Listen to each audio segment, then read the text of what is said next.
안녕하세요. 황현실입니다. 이재명 대통령이 오는 15일부터 열리는 G7 정상회의에 초청받아 참석합니다. 국제무대 첫 데뷔이자 도널드 트럼프 대통령과의 첫 대면이기도 한데요. 앞서 어젯밤 두 정상은 전화통화를 통해서 관세 문제에 대한 윈윈 합의를 조속히 도출하자 이렇게 합의했다고 합니다. 특히 상호관세 유예 시한이 7월 8일로 다가오면서 이른바 7월 패키지 타결 여부가 한미 경제 외교의 첫 시험대가 될 전망인데요. 국가 경제에 매우 중요한 사안인 만큼 국민들의 관심이 높습니다. 정부가 잘 해내줄 것이라 믿습니다. 요 며칠 뉴스 볼만 난다라고 말씀하시는 분들 많으십니다. 특히 언론의 역할이 매우 막중하다 이런 생각도 드는데요.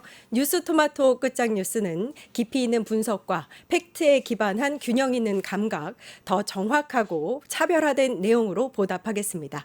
뉴스토마토 끝장 뉴스 시작합니다.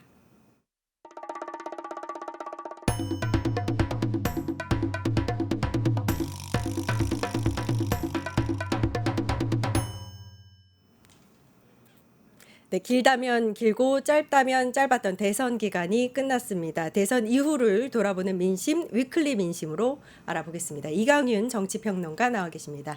안녕하세요. 안녕하세요. 네, 대선이 일단 끝났습니다.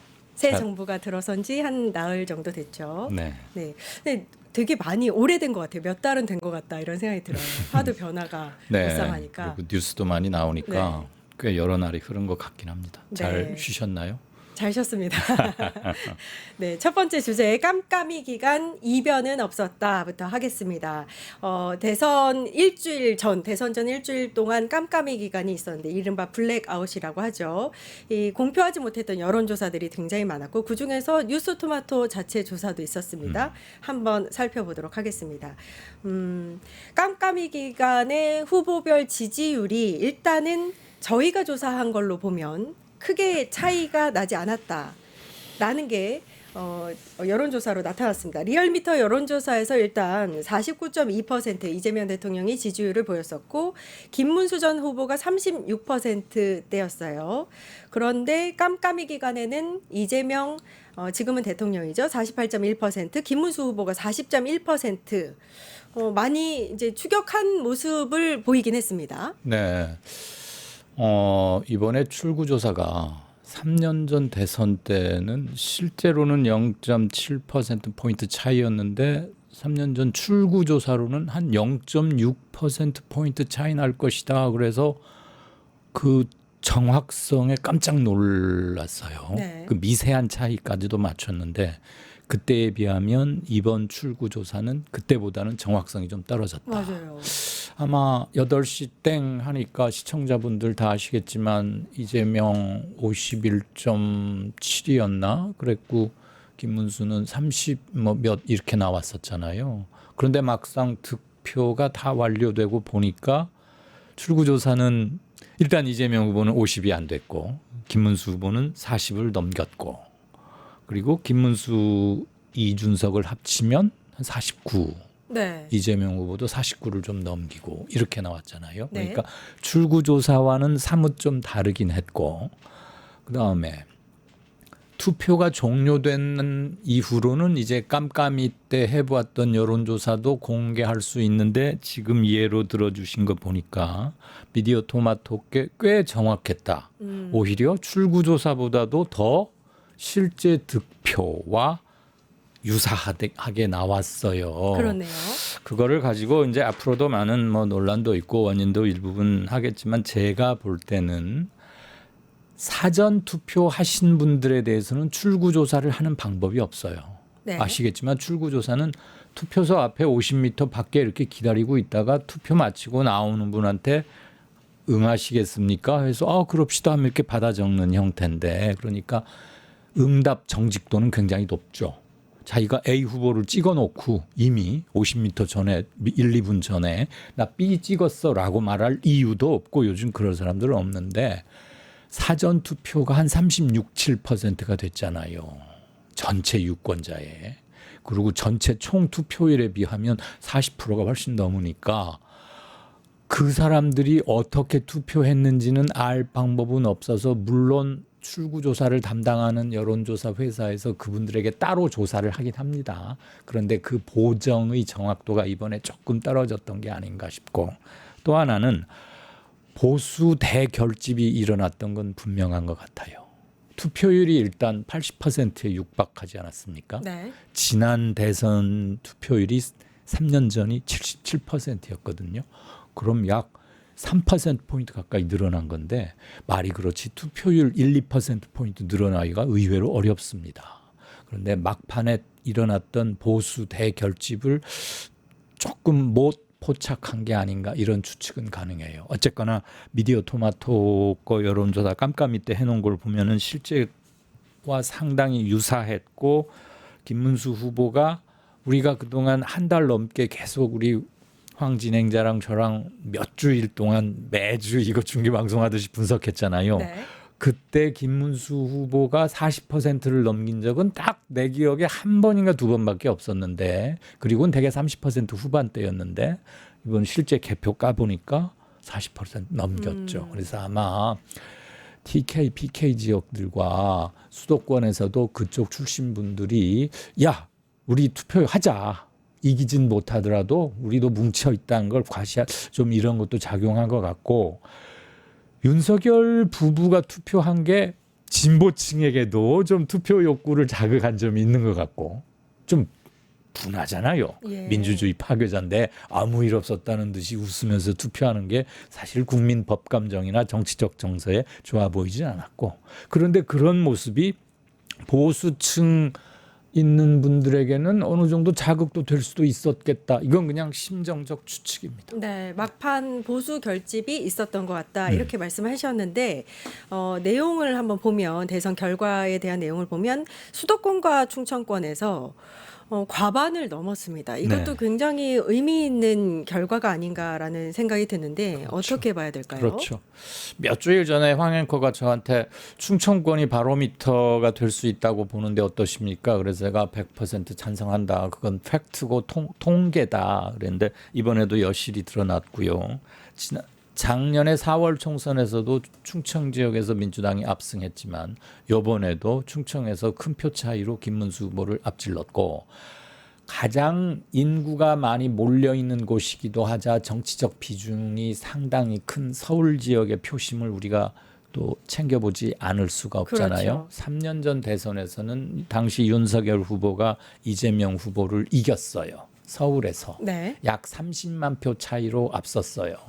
그때 전국적으로 개표를 다 해보니까 윤 후보가 이 후보에게 24만 7천 표, 약 25만 표 이겼는데, 서울에서만은 윤이 이에게 한 30만 표 앞섰거든요. 그게 아마 재산세, 종부세, 강남벨트, 마포, 광진 뭐 이런 데일 것 같은데, 요번에는 반대로 민주당의 이재명 후보가 국힘 후보를 50%, 민주당 이재명 후보가 서울에서 과반을 훨씬 넘겼으니까 그렇죠. 여기서 많이 차를 벌렸죠. 그래서 3년 전과는 전혀 반대의 결과가 나타났고, 그게 투표 결과에도 여실히 반영이 됐다. 그러니까 우리가 인구 비중이 제일 큰 데가 뭐니 해도 수도권 아닙니까? 네. 서울, 경기, 인천. 그렇죠. 경기에서는 이재명 후보가 앞설이라는 것은 누구나 다 자타가 공히 인정을 했고, 보수권에서도 그렇게 봤어요. 근데 이번에 3년 전에 이재명 후보가 경기도에서 얻은 것보다 더 많이 얻었고, 국힘 후보는 훨씬 적게 얻었고, 거기서 표차 크게 났고, 서울에서 3년 전엔 졌지만 이번에는 오히려 큰 표차로 제쳤고, 인천도 자기 지역구도 거기고 하니까 뭐 제2의 정치적 안방이라고 할 수 있을까? 네. 사는 곳도 현재는 주소진 거기고, 이런 것들이 작용했겠죠. 그래서 수도권에서 크게 앞질렀고, 전국적으로 뭐 몇백만 표 차이의 큰 압승이니까. 그런데 중요한 거 두 개 골라라. 그러면 서울과 충청. 서울과 충청에서 과반 이상의 득표율을 얻었다. 그리고 또 주목할 점이 보수 텃밭인 PK 지역에서도 이재명 대통령이 40%대 지지율을 보였어요. 네. 이게 사실은 민주당 이제 진보 역사상 있었던 일인가 하면 찾아볼 수 없는 이례적인 일이라고 보이거든요. 그렇죠. 역대로 국회의원 선거든 부산시장 선거든 또는 대선에서든 민주당 후보가 아주 발군의 역량을 과시하고 많은 득표를 했을 때 앞에 4자가 그려진 적이 있기는 있어요. 네. 이번 이재명 후보가 처음으로 40%를 돌파한 건 아니지만 크게 이겼거나 아주 뭐 저분이 당연히 되는 거 아니야 뭐 이런 큰 소리에서 그랬는데 이번에는 다시 한번 그것을 확인했다. 그리고 TK 지역과 달리 PK 이른바 부울경의 정치적 지향점이나 정서 그분들이 투표를 통해서 호소하고 과시하고 있는 정치적 지향점은 TK 지역과는 확실히 다르다는 걸 우리가 알 수 있었고 득표율로도 우선 차이가 그러니까요. 나니까 그래서 뭐 지금 그 실제 득표와 대선 이후에 갤럽이 한 번 더 해본 여론조사에서의 지역별 반응은 조금 달라요. 그러니까 실제 중요한 건 중앙선관위가 집계해서 발표한 득표율, 득표력 그게 가장 중요한데 부울경 지역에서 40%를 넘겼다는 것은 다음 선거에서도 시사하는 바가 꽤 크다. 그리고 TK 지역에서도 이전 선거들에 비해서는 민주당 이재명 후보, 민주당 후보 물론 이제 이재명이기 때문에 많이 얻은 것도 있어요. 앞으로 민주당 후보가 누가 될지는 우리 모르잖아요. 네. 그 사람이 TK 지역에서 얼마나 더 얻을지 좀 줄어들지는 지금 속단하기는 뭐하지만 예전에 비해서 TK에서도 득표율이 좀 올라갔다. 네. 이건 분명한 팩트고요. PK는 물론 TK에서도 TK도 T와 좋은 P가 그렇죠. 발음이 PK는 물론 TK에서도 좋은 득표율을 그렇죠. 보였다라고 대구 말씀하셨고요. 경북에서도 네. 우리 기대만큼은 조금 아닐 수 있었지만 예전 선거들에 비해서는 올라갔다. 네. 득표율이. 34.1%. 그렇죠. 그리고 부울경 지역에서는 뭐 40%를 넘기면서 이제는 팽팽하다. 그리고 오히려 주류라고도 말할 수 있는 날이 멀지 않았다. 이런 정치적 비전도 가질 수 있다고도 봅니다. 알겠습니다. 그 남성보다 여성의 지지율이 높았던 것도 좀 그 눈길을 끌었어요. 이재명 대통령 여성들 51%대 과반의 득표율을 얻었습니다. 여성 쪽에서 어떻게 보셨어요? 여성이신데 네. 왜 여성들 사이에서 이재명 후보가 글쎄요. 높은 제가 것 모든 같습니다. 여성을 대표할 수는 없는데 아니, 그냥 그래요. 개인적으로는 여성 유권자들이 좀 실용적인 그런 부분을 이재명 대통령 당시 후보의 실용적인 부분을 좀 눈여겨보지 않았나라는 생각이 들긴 하고요. 기대와 장점을 평가하는 이런 게 상당히 있죠. 특히 2030에서는 그쪽 분들 화내지 마세요. 이건 뭐 여러분들 뭐라고 하는 것도 아니고 우리 함께 풀어나가야 할 숙제이자 일단은 숫자가 말하고 있는 팩트이기도 하니까 2030의 남성분들이 보수권 후보에게 표를 많이 준 건 명확한 사실입니다.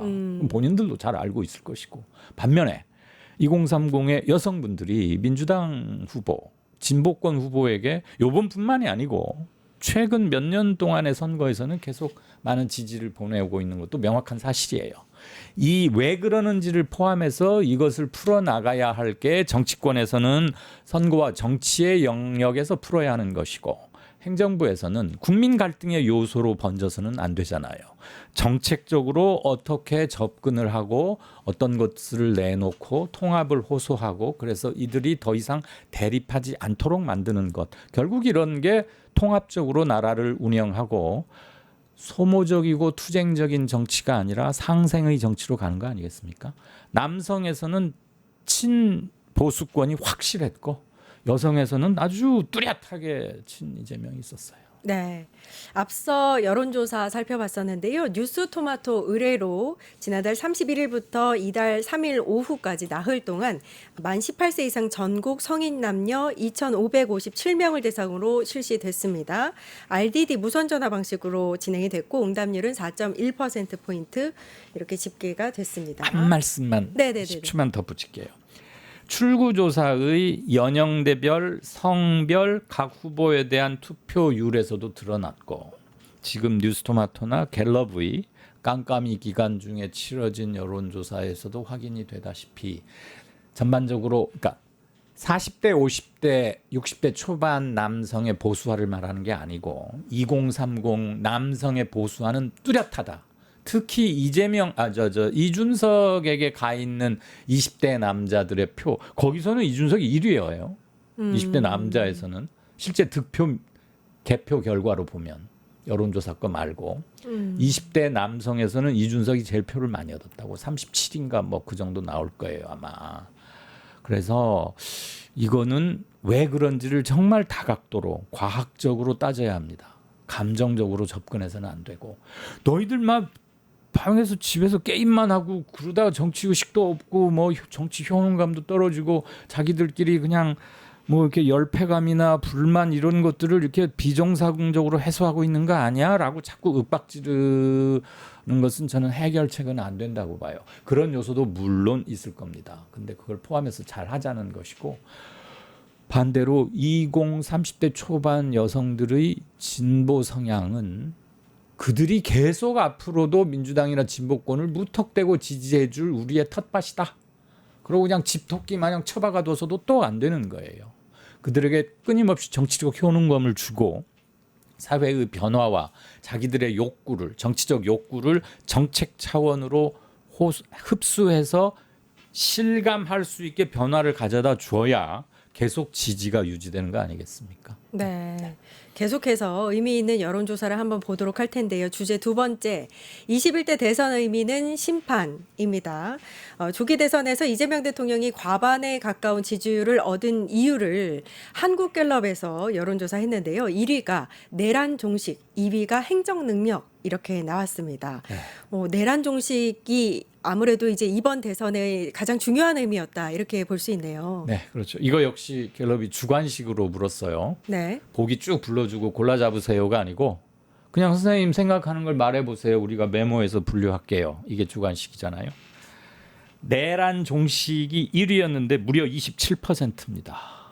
굉장히 높은 거예요. 네. 주관식으로 말했는데 27%가 이렇게 1위로 모아졌다는 거잖아요. 네. 굉장하고 두 번째 이재명은 뭔가 행정을 잘할 것 같아. 업무 능력이 좋을 것 같아. 그걸 고른 게 17%. 3번 경제에 대한 기대감. 물가 잡을 것이다. 살림살이 나아질 것이다가 15%입니다. 이 세 가지가 아주 압도적으로 1, 2, 3이고 그 나머지는 뭐 신뢰가 믿음직하다 9%, 정책 공약이 마음에 든다 9%, 더불어민주당을 지지해서 7% 이런 순으로 쭉 있어요. 우리가 의미 있게 바라볼 거는 역시 이번 선거는 뭐니 해도 딱 한마디로만 성격을 고르라고 하면 뭐 긴 소리 필요 없습니다. 내란의 확실한 종식입니다.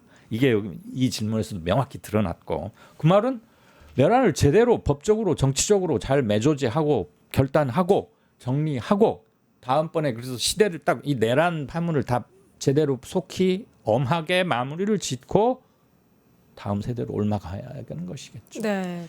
저는 이 결과에서 또 그 주의 깊게 본 게 직무 행정 능력이 17%고 경제 기대와 경제 정책이 15%입니다. 그러니까 이 둘을 합치면 이제 32%인데 이재명 대통령에 대한 어떤 행정 능력, 그러니까 정책에 대한 해결 능력에 대해서 유권자들이 어떤 믿음이 있었다. 아주 크죠. 그렇죠. 그 뭐 성남시장이라든지 경기도지사 때 보여줬던 그 능력들을 대통령 돼서도 보여줄 것이다. 네. 사실 내란을 정치적으로나 법적으로나 정리하고 넘어가야 한다는 건 너무나 당연한 것일 뿐더러 법적인 정리는 재판부에서 하는 것이고 그건 대통령이나 이재명이 하는 게 아니잖아요. 네. 정치적 정리는 가장 확실하고도 명확한 정리가 투표였어요. 그날 6월 3일에 표로 보여준 것이잖아요. 그러니까 이건 당위의 차원이다. 실질적으로는 제발 일 좀 할 줄 아는 사람이 대통령 해라. 그래서 3년 동안 뭐 망가뜨리기만 하고 고물가도 못 잡고 고금리에 우리 미쳐 죽겠는데 불경기가 너무너무 심각한데 정치권은 그동안 뭐 했니? 이제 제발 일 좀 해다오. 우리 세금 내는 값 좀 명확히 해라. 이 어머니겠죠. 두 개 합치면 32%. 네. 실질적으로는 이걸 1위로 볼 수도 있어요. 네, 그러네요. 왜냐하면 행정 능력이나 경제에 대한 기대감이나 그게 그거지. 그렇죠. 예. 네. 또 좀 반대편의 여론조사는 이재명 대통령을 뽑지 않은 이유는 무엇이냐라고 물었더니 1위가 사법 리스크, 또 계엄 옹호에 대한 개인사가 대선에도 영향을 많이 미쳤다 이렇게 볼 수 있는 결과가 나왔습니다. 예. 과거 언행 논란이 6%, 도덕성 부족이 14% 이렇게 나왔어요. 순서대로 한번 볼까요? 네. 나는 이재명 지지하지 않았어. 좀 이게 마음에 안 들어 하는 사람들한테 왜 그러세요? 이것도 역시 주관식으로. 네. 그랬더니 1위가 그 양반한테 따라붙고 있는 여러 가지 사법 리스크 진짜인지 뭔지 모르겠는데 한 3년 동안 계속 윤석열 정부 시기 때 가해졌잖아요. 꼬리표처럼. 그러니까 하도 많이 반복되니까 그게 고정 이미지처럼 박혀 있는 건가 봐요. 아무튼 그 사법 리스크 뭔가 좀 투명치 않다. 이게 30%고 두 번째 나 그 사람 잘 못 믿겠어. 왠지 믿음이 안 가. 거짓말 잘한다는 거 아니야? 뭐 언론이랑 뭐 많이들 검찰이랑 그렇게들 말해왔잖아. 이거 지금 사람들이 답변한 걸 분석한 거예요. 네. 그게 18%로 두 번째. 다음 이재명 그 양반 뭐 도덕성이 좀 문제 있는 거 아닌가? 그게 14%. 나는 지금 두 번째 항목인 신뢰 부족이나 도덕성 부족 14% 이 세 번째 항목이 다 검찰 수사와 지난 이 시기 동안 언론들에 의해서 많이 이렇게 그 악마화라든지. 가해진 공격들 그다음에 레떼르라 그러나요? 이미지 네. 그렇게 붙이는 거 연결이 되네요. 그런 예. 영향이 아주 크다고 봐요. 아무튼 그게 이제 세 번째가 도덕성 부족 14%고 과거에 했던 말들 보니까 나 그 사람 좀 싫어 믿음이 안 가 짜증나 이렇게 답한 사람이 6%예요. 이것들은 다 정치적 이미지 또는 상징과 밀접한 관련이 있다 이런 생각이 좀 듭니다. 어쨌거나 사람들이 이것이 얼만큼 진위인가를 떠나서 이재명을 탐탁지 않게 여기는 사람들은 이런 것들을 많이 생각하고 있다는 것을 알아는 둘 필요는 있을 것 같아요. 그게 앞으로 새 정부가 해나가는 데 있어서 얻어낼 그렇죠. 국민적 지지와 통합으로 가는 길이기도 하고 윤석열이 못했던 게 뭡니까? 반대자들과 전혀 얘기도 않고 소통도 않고 신뢰도 안 했잖아요. 계속 뭐 이상한 짓만 하고 뭐 독립운동한 사람들 어떡하고 그냥 항상 이상한 것만 들고 나와서 국민 분열만 초래하다가 나중에 정 안 되니까 선거도 지고 나니까 할 게 이거밖에 없어 계엄할래 이랬던 거 아닙니까? 네. 그 전철을 밟으면 안 되는 거죠. 당연히 그럴 사람들 아니라고 보지만 그래서 진위 관계는 진위로 차분차분히 설명도 하는 건 하는 것이고 이런 점을 의혹으로 갖고 있다는 것을 잊지 말고 그것을 소통의 키포인트로 삼아도 되겠다. 중요한 말씀 해주신 것 같습니다. 지금 살펴봤던 갤럽 조사는 지난 4일과 5일 이틀 동안 전국 만 18세 이상 유권자 중에 대선에 실제 투표에 참여한 1,003명을 대상으로 RDD 방식으로 펼친 여론조사였습니다. 네, 갤럽이 RDD 방식으로 하는 것은 대단히 이례적입니다. 네, 이미 전화번호 추천 방식으로. 네, 주제 세 번째로 넘어가겠습니다. 취임 직후부터 달리는 이재명 정부입니다. 요즘 효용성, 효능감 이 말이 많이 나오는데 대선 다음 날부터 긴급 점검 회의부터 시작해서 첫 국무회의에서 김밥 먹으면서 4시간 릴레이 회의한 거 야근한다, 몰래 야근한다 이런 얘기도 나오고요. 평론가님 이 부분 어떻게 보셨는지. 저는 아주 재밌었던 게 네. 김밥 네. 국무회의. 그게 지금 전부 다 윤석열 때 임명된 장관들이잖아요. 그렇죠. 이주호. 아무튼 전부 다 아직 네. 국회 인사청문회가 안 했으니까 이재명 중사 하나는 없는데 원래 국무회의 연속성과 인수인계 때문에 이 사람들 장관직 문재인 정부 때는 2017년 문재인 정부 때는 195일. 거의 석 달 넘게 그렇죠. 6달이지. 195일이요. 네, 368 6달 걸렸어요. 문재인 정부 인선이 완전히 매듭 지어질 때까지 국회 통과하고 뭐하고 있잖아요. 청문회니 뭐니 뭐 다. 네. 근데 지금은 이제 대통령만 세 사람이고 다 옛날 사람들인데 솔직하게 허심탄회하게 얘기하면서 여러분들도 힘들 거다 안다. 어색하다 이러면서 또 특유의 유머 감각으로 잘 하는 것 같더라고요. 네. 김밥 이렇게 먹어가면서. 서로 애썼을 것 같아요. 근데 그렇게라도 해서 급한 현안과 주요 현안 경제정책 경제부처 위주로 보고받았다는 거 아니에요. 한 부처당 5분씩. 네. 저는 앞으로도 꽤 이런 풍경이 연출되리라고 보고 옛날 임명된 장관들 이거 껄끄럽거나 꿔다놓은 보리자루처럼 있으면 안 됩니다. 네, 이 사람들도 밥값 해야죠. 이거 월급이 한두 푼이 아닌데. 응? 일단 첫 국무회의에서 과제를 앞으로- 하나씩 내신 네. 것 같더라고요. 그러니까 대통령한테 과제 받으면 열심히 해야 돼요. 나 네. 좀 이따 집에 갈 거니까 대충 하지. 그러면 일부 네. 국무위원이 아닌 거지. 저희가 지금 자료 화면으로 나갔던 두 개의 사진이 있었는데 이게 되게 의미 있는 사진이었습니다. 뭐였어요? 나 못 봤는데. 강훈식 비서실장이 예.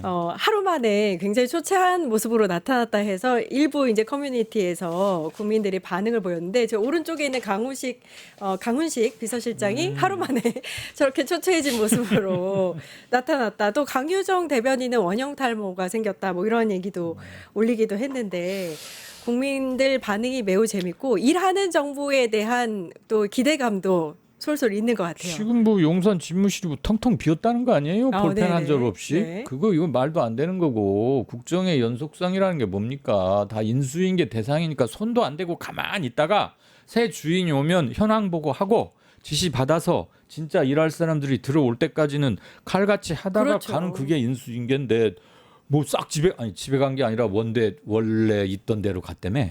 그거 잘못된 거죠. 그래서 이제 물론 오게는 했지만 이건 말이 안 되는 것이고 일하려고 왔으니까 초장에 고생들 많이 할 겁니다. 네. 또 어쩌겠어요. 뭐 불가피하지. 네. 그래야 또 우리는 편하게 좀 더 나아지게 사는 거 아니겠어요? 네. 긴 위기를 보냈던 대한민국이고 또 국민들이 굉장히 힘든 시간을 보냈기 때문에 새 정부에서는 일하는 정부 빠르게 이 위기를 극복하는 모습을 보였으면 좋겠습니다. 위클리 민심 이강윤 정치평론가와 이야기 나눠봤습니다. 한 가지만 네. 좀 잘 알아서 하시겠지만 말씀드리고 싶은 게 경제는 심리 요소가 굉장히 강하잖아요. 경제 주체에 우리 국민들이 제일 크지 않습니까? 포션이. 그럼 투자, 생산, 소비 이런 게 늘어나야 성장이 되는 것이고 그러려면 경제에 대한 비전과 좋은 마음이 생겨야 그게 해피 바이러스처럼 퍼져야 경제 여건이 좋아진다는 거 두말할 필요가 없겠다. 그리고 한국 돈의 가치, 환율 문제 이거 잘 해야 될 겁니다. 그래서 심리적인 측면에서 새 정부가 실물 경제를 호전시키는 데 많은 역할이 있을 것이고 곧 피부에 와닿는 그런 변화가 있지 않을까 그런 기대를 해봅니다. 네, 저 역시 기대를 해보겠습니다. 위클리 민심 이강윤 정치평론가였습니다. 감사합니다. 고맙습니다. 정치인생톡 바로 찾아뵙겠습니다. 유튜브 구독하고 실시간 채팅과 댓글을 남기시면 매일매일 7천 TTCO를 드립니다. 참여 방법은 통통물 어플을 다운로드하고 회원가입과 로그인을 해주세요. 마이페이지에서 나의 회원 고유 번호를 복사해주세요. 유튜브 구독 후 실시간 채팅이나 댓글창에 고유 번호를 한 번만 입력하면 준비 끝! 지금 유튜브 채팅과 댓글 쓰기 참여하고 실천 TTCO 받아가세요. 돈 버는 TV쇼 증권 통판. 너도 받고 나도 받는 친구 초대 무제한 적립 이벤트. 초대 횟수 무제한, 보상도 무제한. 한 문제만 풀면 친구도 코인, 나도 코인. 우승 상금에 친구 초대 보상까지. 매일 낮 12시 증권 통팟에서 만나요.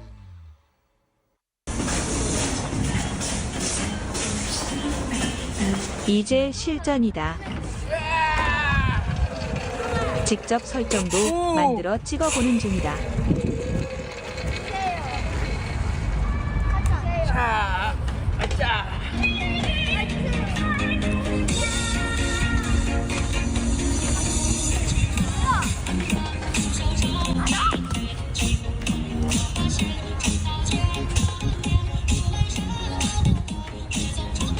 이번엔 미끄럼틀에서 찍어보기로 하는데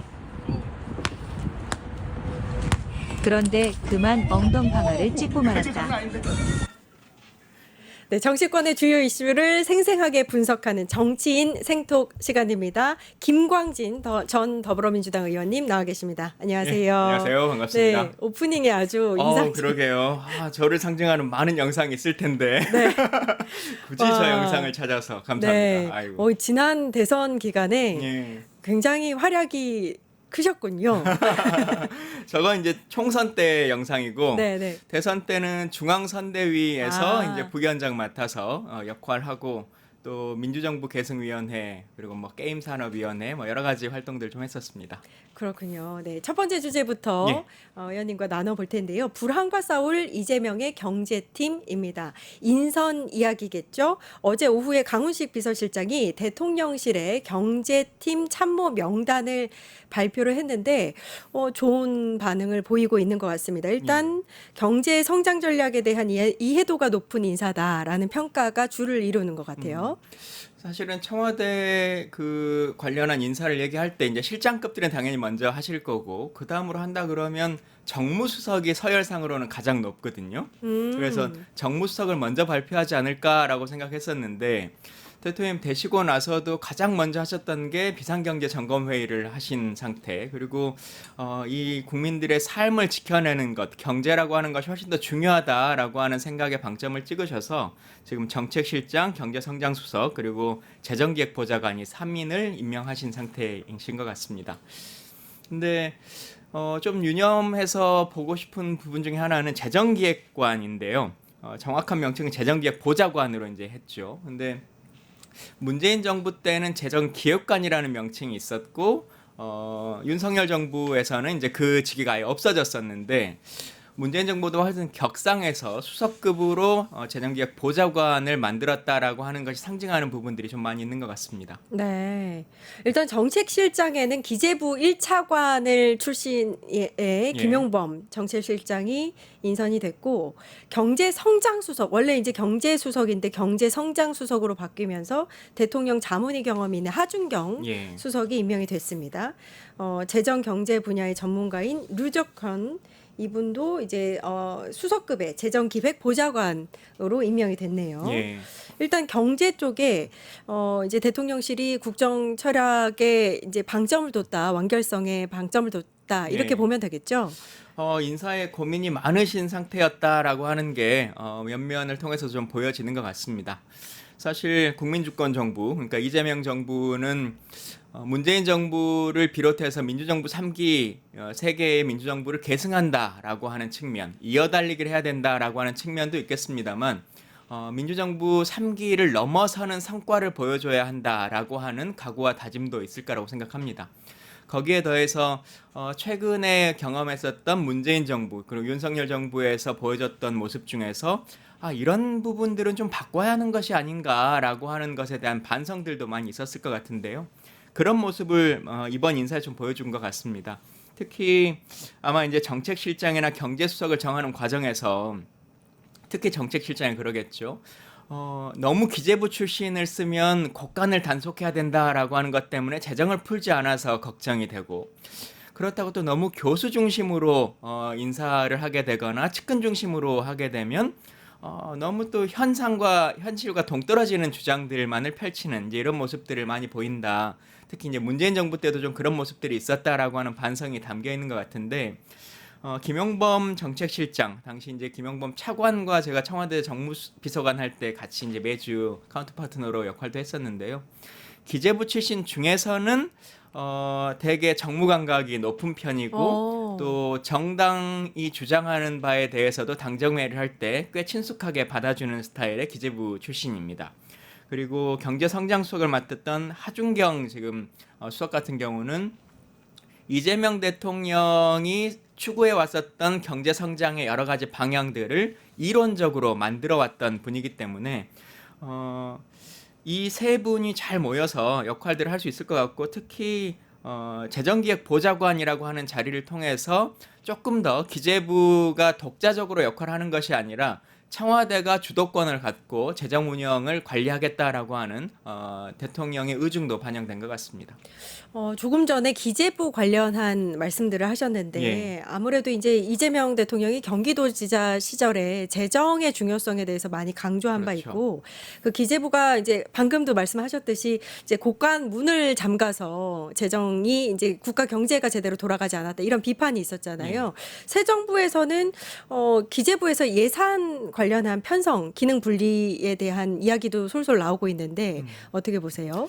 그러니까 기재부를 예산정책처로 낮추고 관련한 역할들을 대통령실이 하거나 아니면 총리실 직속으로 하거나 이렇게 바꿔야 된다라고 하는 의견들이 많이 있는 것 같은데요. 지금 재정기획관을 재정기획보좌관, 그러니까 수석으로 앉혔다라고 하는 것은 청와대가 그 관련한 업무를 기재부에 독자적으로 주지는 않겠다라고 하는 모습은 보여주는 것 같습니다. 아직 정부 조직이 개편되기 전이기 때문에 정확하게 부처의 명칭을 어떻게 가져갈 것인지라고 하는 부분들은 좀 지켜봐야 되겠습니다만 사실 그동안 너무 오랫동안 이게 뭐 진보 정부냐 보수 정부냐를 떠나서 여러 정부 부처와는 다르게 기재부는 부처 중에서도 상급의 부처인 것처럼 행동을 했고 네. 특히 청와대의 어떤 요구, 특히나 대통령의 국정 철학을 반영하는 예산의 반영에 있어서도 대통령이 일정 정도 부탁을 해야 되는 어떤 위치처럼 그랬었죠. 이렇게 운영을 하는 측면이 있었는데 이제는 그러지 않고 통수권자인 대통령의 관할 안에 있는 정부 부처 중에 하나다라고 하는 것을 명징하게 보여주고 있는 것 같습니다. 네. 또 인선 중에 눈길을 끄는 인선이 예. 민정수석 비서관으로 예. 오광수 전 대구지검 검사장이 유력하게 거론되고 있는데 예. 검찰 출신이고 검찰 개혁 의지가 있는 분이다. 뭐 이런 평가를 받고 있기도 하고 그 부분에 대한 또 반대 급부의 우려를 보이는 그런 얘기도 나오고 있어요. 예. 이제 어떻게 보세요?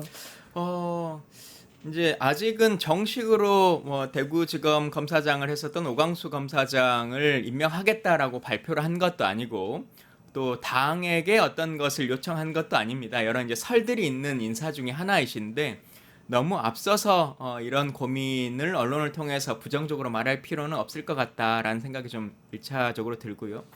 또 하나는 저도 청와대에서도 근무를 해보고 뭐 국회의원도 해보고 여러 가지를 해봤습니다만 요즘 드는 생각 중에 하나는 인사권자가 가진 인사권이라고 하는 것은 좀 존중할 필요가 있다고 생각합니다. 이분이 검찰의 특수통 출신이다라고 하는 것을 모르지 않고 고민했을까라고 생각하면 실제 인사를 한다라는 것을 가정한다면 그리고 다른 뭐 언론을 통해서나 아니면 접했던 어떤 것들을 떠나서 청와대의 인사 시스템을 통해서 검증할 수 있는 자료가 훨씬 더 방대합니다. 그런 것들을 다 감안한 이후에도 인사권자가 이런 결정을 한다라고 한다면 대통령으로서 최종적으로 업무의 평가로서 실적으로서 최종적으로 이제 평가받는 것이지 하나하나의 인선안을 가지고 대통령의 통치행위나 인사행위를 비판하거나 뭐 이렇게 논쟁할 필요성은 정말 없다 이렇게 보여집니다. 네. 어제 재미있었던 또 주요 이슈 중에 하나가 예. 야권에서 이재명 대통령의 인선이 이제 부럽다 이런 평가가 나오기도 했어요. 예. 그러니까 김병욱 전 의원이 만약에 3년 전에 우리가 홍준표 국무총리, 유승민 경제부총리, 이준석 당대표 체제로 당과 정부를 운영했다면 이렇게 한탄을 했다고 그렇죠. 하거든요. 어떤 의미일까요? 사실은 윤석열 정부 3년을 운영하는 동안에 국민의힘 분들도 다 이런 고민을 했었을 거라고 생각합니다. 대통령은 연임하는 것도 아니기 때문에 자기 당의 후발주자를 잘 키우는 것도 업무 중에 가장 중요한 일 중에 하나거든요. 근데 윤석열 대통령은 그런 일들을 전혀 하지 못했죠. 근데 이재명 대통령이 당선되자마자 뭐 아직은 인사가 확정되지는 않았습니다만 행안부 장관으로 가장 정치적으로 이제 경쟁 관계에 있었던 김경수 전 지사를 임명할 수 있다라고 하는 모습도 보여주고 뭐 박용진 전 의원 같은 경우도 복지부 장관이나 산업부 장관으로 할 수 있다 이제 이런 얘기들을 하시는데 그런 그림들이 좀 많이 만들어졌으면 좋겠고요. 생각해 보시면 김대중 대통령이 해수부 장관으로 노무현이라는 사람을 장관으로 입각시켰기 때문에 그 다음에 대통령이라고 하는 자리에 올라설 수 있었고 정동영이라는 사람을 통일부 장관으로 올려 세워서 국정 경험을 만들어줬기 때문에 또 대통령 후보로서 그리고 여당의 중진으로서 커 나갈 수 있는 거거든요. 그러니까 그런 모습들을 당과 함께 해 나가는 것도 대통령으로서는 중요한 업무 중에 하나다 생각하고 당정 협의가 좀 잘 이루어질 수 있게끔 사람을 잘 키우는 일이 필요하다고 생각합니다. 이재명 대통령이 사실 실력과 뭐 효용성을 강조한 그런 인선들을 지금까지 보이고 있고 또 좋은 반응을 얻고 있기 때문에 예. 앞으로의 인선도 기대가 되는 그런 상황인 것 같습니다. 예. 주제 두 번째로 넘어갈 텐데요. 트럼프와 드디어 첫 통화입니다. 어젯밤에 두 정상 이재명 대통령과 트럼프 미국 대통령이 첫 통화를 했고 뭐 골프 라운딩부터 시작해서 암살 시도 뭐 여러 가지 이야기를 나눴다고 해요. 분위기가 나쁘진 않았던 것 같아요. 사실은 사흘 만에 통화였기 때문에 그 기간 동안 많은 분들이 억측을 하시기도 하고 문제 제기를 하시는 분들도 계시기도 하고 그랬었습니다. 그런데 사흘째 되는 이 통화 한 번을 통해서 그동안의 여러 억측들이 기우였다라고 하는 것이 명확하게 좀 밝혀졌고요. 미국의 입장에서 또 생각을 잠깐 해보자면 12월 3일 이후에 한미 간의 정상회담이 정상적으로 이루어지지 못하는 상황이었고 정상이 뭐 거의 없는 상태이기도 했었고 그뿐만 아니라 정상 외에도 여러 가지 외교적 채널들이 거의 단절돼 있는 상태였지 않습니까? 어떻게 대응하는 것이 좋을까라고 하는 고민의 시간들도 필요했을 거라고 생각합니다. 그리고 특히나 이제 한국과의 관계에서 무역의 문제이나 관세의 문제들이 얽혀져 있는 상태이기 때문에 이 첫 물꼬를 서로 어떻게 풀 것인가라고 하는 고민들도 있었을 거라고 보여지고요. 그런 면에서 어제 전화 통화를 통해서 많은 부분은 좀 해소되기도 하고 또 뭐 골프 회동이라든지 말씀하셨던 것처럼 다양한 이벤트 그리고 두 사람이 공동으로 느꼈던 느낌들 이런 것들도 서로 나누셨다고 하니까 앞으로 많은 일들이 있을 걸로 보여집니다. 의원님 말씀하신 대로 12.3 비상계엄 이후에 예. 사실 한미 간의 정상대화 채널이 거의 이제 없었다라고 본다면 어제 이제 정상 간의 통화로 복원됐다라고도 볼 수 있는 상황인 것 같은데 지금 이제 주요 이슈들이 있습니다. 예. 과제죠. 그러니까 관세 문제라든지 방위비 분담금 이런 내용들도 어제 약간 나온 것 같아요. 예. 일단 이재명 정부 하면 실용 외교가 주요 이슈가 될 것 같은데 주안점이 될 것 같은데 어떻게 보세요? 뭐 어제의 주제에서는 방위 분담이나 아니면 관세 부분에 대해서 막 어떤 실랑이를 하거나 그러지는 못했을 겁니다. 취임 축하 인사였기 때문에 그런 것들도 두루두루 잘 풀어나가 보자. 아마 이제 우리에게 이런 숙제가 있다라고 하는 정도로 얘기를 하셨을 걸로 보여지고요.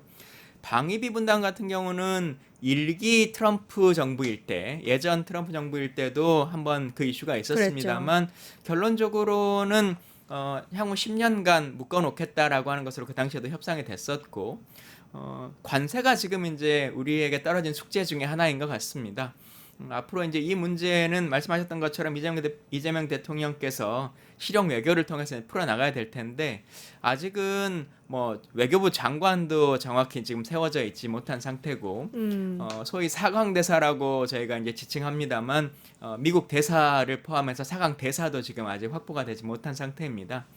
인수위가 없는 상태로 정권이 출범했고 지금 사실 취임한 지 3일, 사흘밖에 안 된 상태이기 때문에 할 일의 숙제는 많이 쌓여 있습니다만 시간은 그렇게 얼마 지나지 않은 것이니까 차근차근 이 문제들을 잘 풀어나갈 수 있게 지켜봐 주시면 좋겠습니다. 15일부터 G7 정상회의가 열리고 여기에 초청을 받아서 이제 참석하겠다. 오늘 이 뉴스도 나왔었습니다. 이렇게 되면 이재명 대통령과 트럼프 미국 대통령 첫 대면이기도 하고 이 자리에서 정상회담이 처음으로 열릴 수도 있겠네요.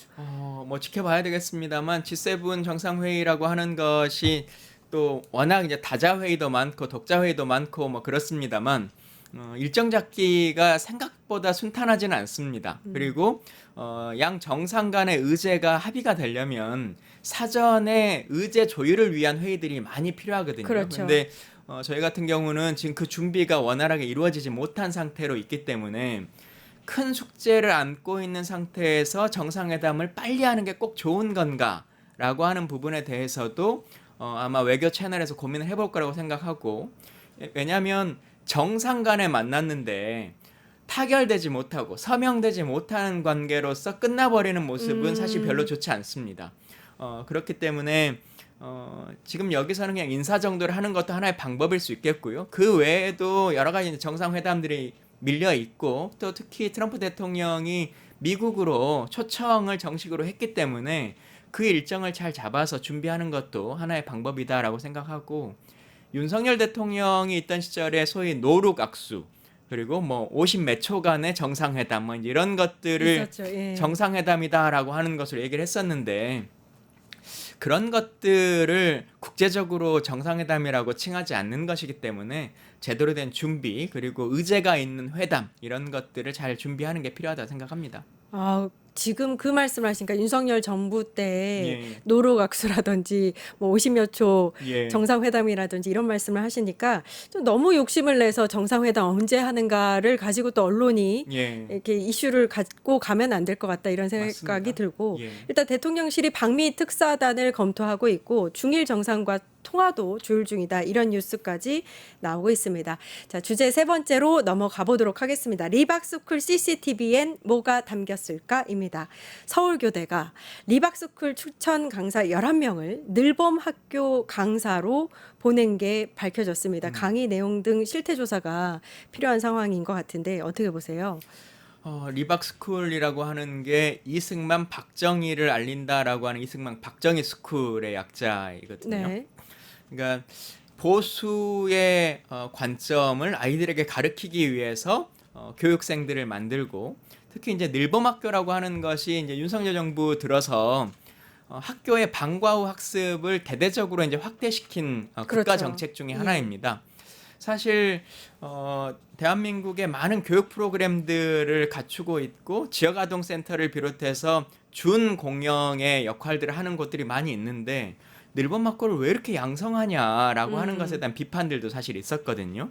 그럼에도 불구하고 방과 후에 공교육으로서 그 역할을 해주겠다라고 하는 취지에서 했고 부모님들 같은 경우는 사교육으로 보내는 것보다는 학교 안에서 방과 후에 수업을 해주기 때문에 훨씬 안정적이다라고 하는 것을 믿고 수업을 보냈는데 지금 와서 밝혀지는 것처럼 이렇게 리박스쿨이라든지 아니면 검증되지 못한 사람들이 가서 수업을 한다든지 혹은 이 늘봄학교의 교사 자격증을 미끼로 여러 가지 프로그램들을 만든다든지 하는 일들이 보여졌거든요. 이런 일들에 대해서는 어디까지 대가성이 있었던 것인지 그리고 조직적 활동이 있었던 것인지 특히 선거와 관련해서 어떤 역할들을 한 것인지라고 하는 부분들은 지금부터 하나하나 좀 밝혀져야 될 것 같고 특검에서 그런 문제들도 밝혀질 것이라고 보여집니다. 이 굉장히 심각한 문제인 게 이 극우 성향의 단체가 역사 교육까지 이제 만지면서 어린아이들을 세뇌해서 이제 보수 성향으로 예. 끌고 들어오려고 했던 거고 근데 이 역사 자체가 굉장히 왜곡되고 편향되고 또 뉴라이트 역사관까지 들어있기 때문에 너무 심각한 문제다. 예. 다행히 경찰이 이제 압수수색 같은 이제 강제 수사하면서 CCTV도 확보했다고 하고요. 이게 일단 실제 형사 처벌이 가능한지도 궁금해요. 이제 사실 리박스쿨이 학생들을 가르치는 활동에 대해서도 문제가 한 그룹이 있는 것이고요. 네. 그리고 이제 리박스쿨 자체가 했던 활동이라고 하는 것도 있습니다. 지금 여기가 손가락 군단이라는 뭐 어떤 이름, 댓글 조작. 예, 댓글을 만들고 여론을 조작하고 뭐 좋아요와 우선순위를 이제 만드는 이런 일들을 했다라고 하는 부분도 지금 밝혀지고 있는데 실제로 그런 일들이 있었다라고 한다면 저희가 역대로 관련한 이슈들이 많이 있었죠. 예를 들자면 2012년 저희 18대 대선 때 국정원의 댓글 부대 그리고 사이버 사령부의 댓글 부대 이 두 건이 있었는데요.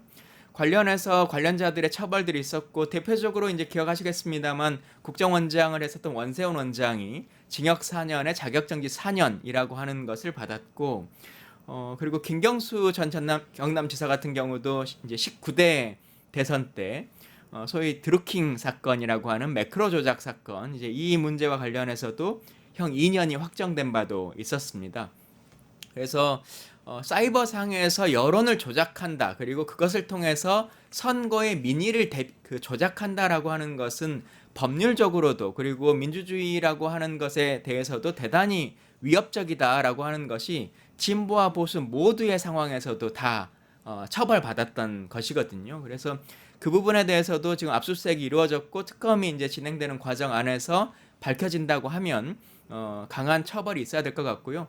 그런 일들을 했다라고 한다면 그건 사이버상에서의 문제고 오프라인에서 학생들을 대상으로 실제 여론의 주입 그리고 뭐 뉴라이트 교육 이제 이런 것들이 있었다면 그것에 대해서도 처벌이 있어야 될 걸로 보입니다. 리박스쿨 관련해서 뭐 특검이 진행되는 게 있나요? 이제 관련한 사항들에 대해서도 특검을 좀 진행해야 될 거라고 보여집니다. 네네네. 예. 민주당이 일단은 진상조사위를 출범한 상태고 예. 관련한 뭐 댓글 조작부터 시작해서 이제 역사교육관, 뉴라이트 역사교육관 교육까지 굉장히 중요한 문제들이 있기 때문에 예. 말씀하신 대로 특검까지 가는 것도 좀 필요하지 않을까라는 생각도 들고요. 교육부 장관의 현안 질의가 11일 날 예정돼 예. 있긴 한데 이주호 장관 입장에서는 본인이 뭐 어찌 보면 당사자이기 때문에 현안 질의에서 정상적으로 답하기는 어려울 것 같고 새 정부 들어서서 소위 이제 뭐 이걸 적폐청산이라고 해야 될지 뭐 잘못된 것을 바로잡는다라고 해야 될지 모르겠습니다만 제대로 된 조사가 이루어져야 될 것 같고요. 국회 차원에서라도 특검은 이루어질 수 있다 이렇게 보여집니다. 일단 댓글 조작 관련해서는 실제 형사처벌이 가능할 거다 이렇게 말씀을 하셨고 예. 그 늘봄 학교 강사 자격증을 이 리박스쿨이 줬잖아요. 예. 이 부분도 사실 의혹이 해소돼야 되는 부분이에요. 이제 그 학부모들 입장에서는 우리 아이들에게까지 이렇게 왜곡된 역사관을 가르치려 했다는 것에 경악을 금치 못하고 있거든요.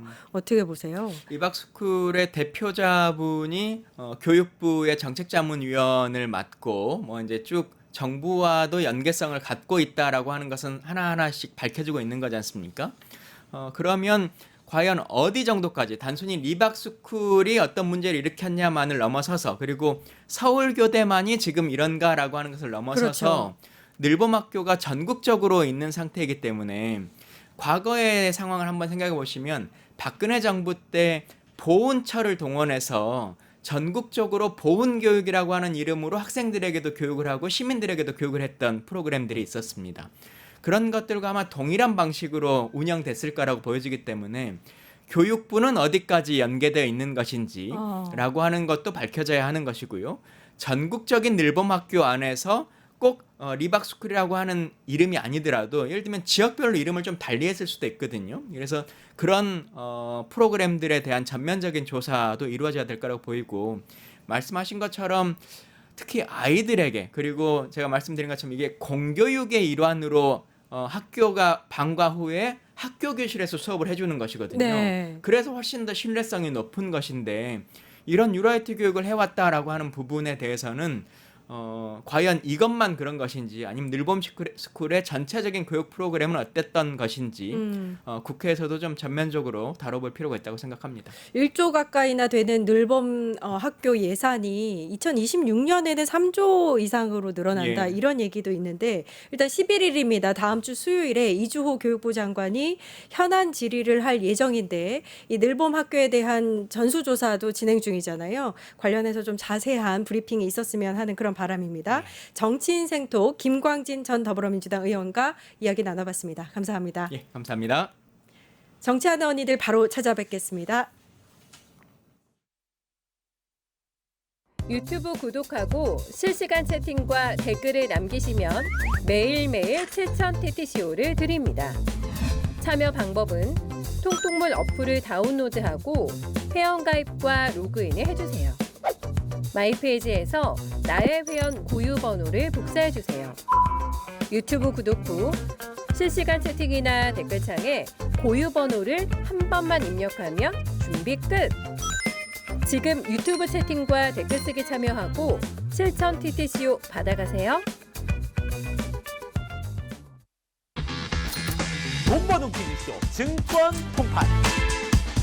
너도 받고 나도 받는 친구 초대 무제한 적립 이벤트. 초대 횟수 무제한, 보상도 무제한. 한 문제만 풀면 친구도 코인, 나도 코인. 우승 상금에 친구 초대 보상까지.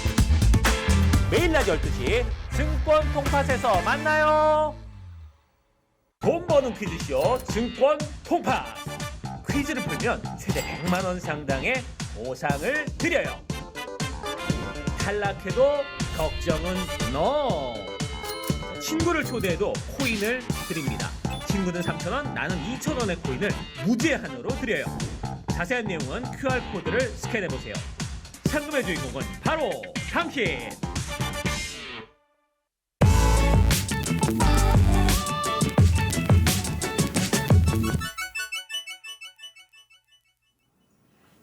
네, 뉴스 토마토가 야심차게 준비한 코너죠. 정치하는 언니들 전예현 더불어민주당 민주연구원 부원장님, 이지혜 더불어민주당 상근 부대변인 나와 계십니다. 안녕하세요. 안녕하세요. 네, 두 분이 오늘 의상 컨셉이 비슷하십니다. 아, 네, 화이트로. 아주 뭐 화면이 이렇게 밝아서 좋습니다. 그러네요. 이재명 대통령 그 취임식을 보니까 네. 색색이 들어간 그거 맞아요, 입었잖아요. 맞아요. 그래서 네. 화제가 되더라고요. 저도 뭐 빨갛고 파랗고 막 여러 가지를 하려고 했는데 그런 옷은 없어서 일단 흰색으로 깨끗하고 네. 통합된 마음이라고 좋습니다. 해석을 저는. 해보겠습니다. 예. 첫 번째 이슈 이재명 정부 조직 개편 시작부터 시작해 보도록 하겠습니다. 이재명 정부를 명명하는데 이름이 붙었죠. 이제 국민 주권 정부입니다. 매우 잘 어울린다라는 생각이 들고 일단 조직 개편에 돌입하면서 여러 가지 인사들이 이제 차근차근 되고 있다라는 느낌이 드는데 그 인선들을 보면 사실 이재명 정부, 이재명 대통령의 국정 방향이나 기조를 전망해 볼 수 있을 것 같아요. 그 이제 우리가 인선뿐만이 아니고 이제 이재명 대통령이 그 동안 대표 시절에 해왔던 단어 그리고 후보 시절의 유세를 통해서 말씀하셨던 언어 그리고 또 당선된 이후에 우리가 취임 선서를 통해서 어떤 말씀을 하셨는지부터 같이 이렇게 연상선상에서 우리가 볼 수 있을 것 같은데 사실 제가 주목했던 것은 이재명 대통령이 강조하는 것이 나는 모두의 대통령이 되겠다 이 부분이거든요. 당대표 시절에도 흥묘 백묘가 어딨냐 쥐가 쥐만 잘 잡으면 되지 이런 말씀을 하셨고 그리고 이번 취임 선서 때도 내가 박정희든 뭐 김대중이든 좋은 정책은 다 갖다 쓰겠다라고 말씀을 하시지 않았습니까? 그리고 이게 국민을 중심에 놓고 내가 정책 방향을 앞으로 가져가겠다라는 말씀으로 보였고 사실 이것이 그뿐만이 아니고 분열의 정치를 끝내고 모두의 대통령이 되겠다는 것이 또 야당에게도 말씀을 하신 걸로 저는 봤는데 그 취임 선서를 낭독하기 전에 사실 그것도 하나의 어떤 예식임에도 불구하고 그 예식의 자리에 앞서서 내가 지금 들어오는 동안 야당 대표에게 인사를 못했는데 일부러 그런 거 아니다라고 굳이 한마디 네. 언급을 하시는 걸 보고 아 이분이 지금 정말 일이 중요하고 메시지가 중요한 것이지 격식이 중요한 것이 아니구나라는 것이 하나 느껴졌고 또 하나는 아 그래 나는 대통령이고 너희는 야당이다라는 것을 한 번 더 강조하는 듯한 말씀을 하신 걸로 봤는데 뭐 어찌 됐든지 간에 윤 정부에서는 그 윤석열 대통령이 야당 대표를 만나는데 1년이 넘게 걸리지 않았습니까? 네. 그런데 이 취임 선서부터 이재명 대통령은 야당 대표를 모아서 비빔밥도 같이 드시고 했는데 또 물론 그 자리에서 첫날부터 야당 대표가 되게 이상한 요구도 하고 그랬지만 그것들도 다 들어주고 수용하는 그런 모습들을 볼 때 우리 앞으로 이제 이재명 대통령이 끌어갈 정부는 다 모두의 대통령이 되겠다. 이 모든 것들을 국민을 중심에 놓고 우리 앞으로 일하겠다라는 메시지로 저는 읽었습니다. 이 네. 국민 주권 정부의 개편 키워드가 책임, 미래, 유능이라고 합니다. 이에 맞게 인선이 되고 있는 것 같아요. 예, 일단은 조직 개편을 한번 살펴보면 제가 받은 키워드는 책임 미래 유능에 맞춰서 조금 더 구체화 시킨다면은 성장, 국민 안정, 소통 강화 이렇게 조금 더 구체화를 시킬 수 있을 것 같습니다. 예를 들면은 신설되는 조직들을 보면은 AI 관련된 그렇죠. 조직이 된거나 이런 건 정말 명확하게 성장의 통합을 찍은 거죠. 우리가 또 다뤄볼겠지만 일부 같은 경우에 격상을 시켰단 말이에요. 굳이 격상을 시킨다는 건 이거를 굉장히 우리가 중요하게 하겠다라는 국민 안전된 부분도 설명을 드릴 거고 소통 강화도 제가 이제 말씀을 드릴 텐데 도대체 왜? 그럼 이게 이럴 수가 있잖아요. 뭐 성장보다는 우리가 분배에 더 초점을 맞추거나 이렇게 할 수 있는데 왜 성장이라고 저는 키워드를 뽑았냐면은 대통령이 지금 막 김밥 먹으면서 회의하고 이러는 게 뭘 상징하느냐. 민생이 지금 너무 어렵다. 그래서 첫 번째로 민생 회복의 과제를 해결해야 된다라는 절박함이 있고 두 번째로 그럼 국민 소통은 뭘 위해서 하느냐? 그리고 예를 들면 청년 관련한 곳을 신설하는 것은 뭘 의느냐? 지금 우리가 뭐 세대 갈등, 젠더 갈등, 지역 갈등 여러 가지 복합적 위기가 있지 않습니까? 그래서 국민 통합을 하겠다.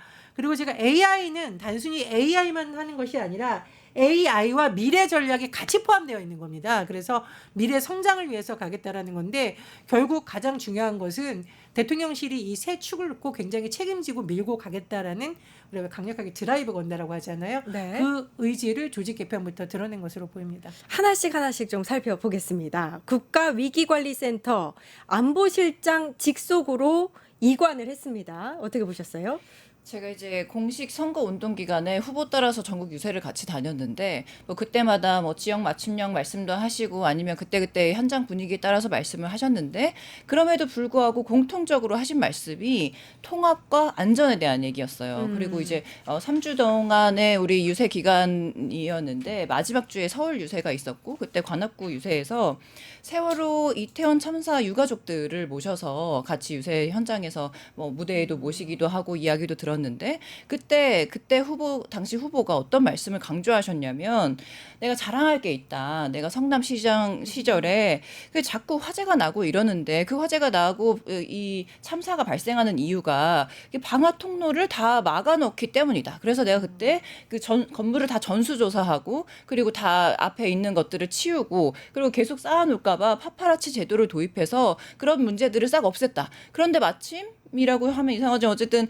2,700여 명이 있는 학원 건물에 불이 났대요. 그 전수조사 이후로. 그런데 한 명의 사상자도 없이 이 화재를 다 진압했다라는 것들을 말씀하시면서 뭐 그것뿐만이 아니고 침수 사건에 대해서 어떻게 대비를 했다 이런 얘기들을 계속 말씀하셨는데, 그러니까 최고 책임자의 자세에 따라서 직원들과 공무원들은 뭐든지 일할 준비가 되어 있다라는 말씀을 엄청 강조해서 하시더라고요. 그러니까 지금 국가위기센터로 를 안보실 밑으로 넣은 것이 지금 이재명 대통령이 앞으로 어떤 마음가짐으로 이 위기의 안전 관리를 해 나갈 것이냐를 보여줄 수 있는 지금까지 또 해오신 말씀의 토대로 볼 수 있는 사례라고 볼 수 있습니다. 저희 개편된 조직도를 보시면 방금 네. 조금 전에 나왔었거든요. 국가안보실장 바로 밑에 국가위기관리센터 안보실장 직속으로 이관이 됐습니다.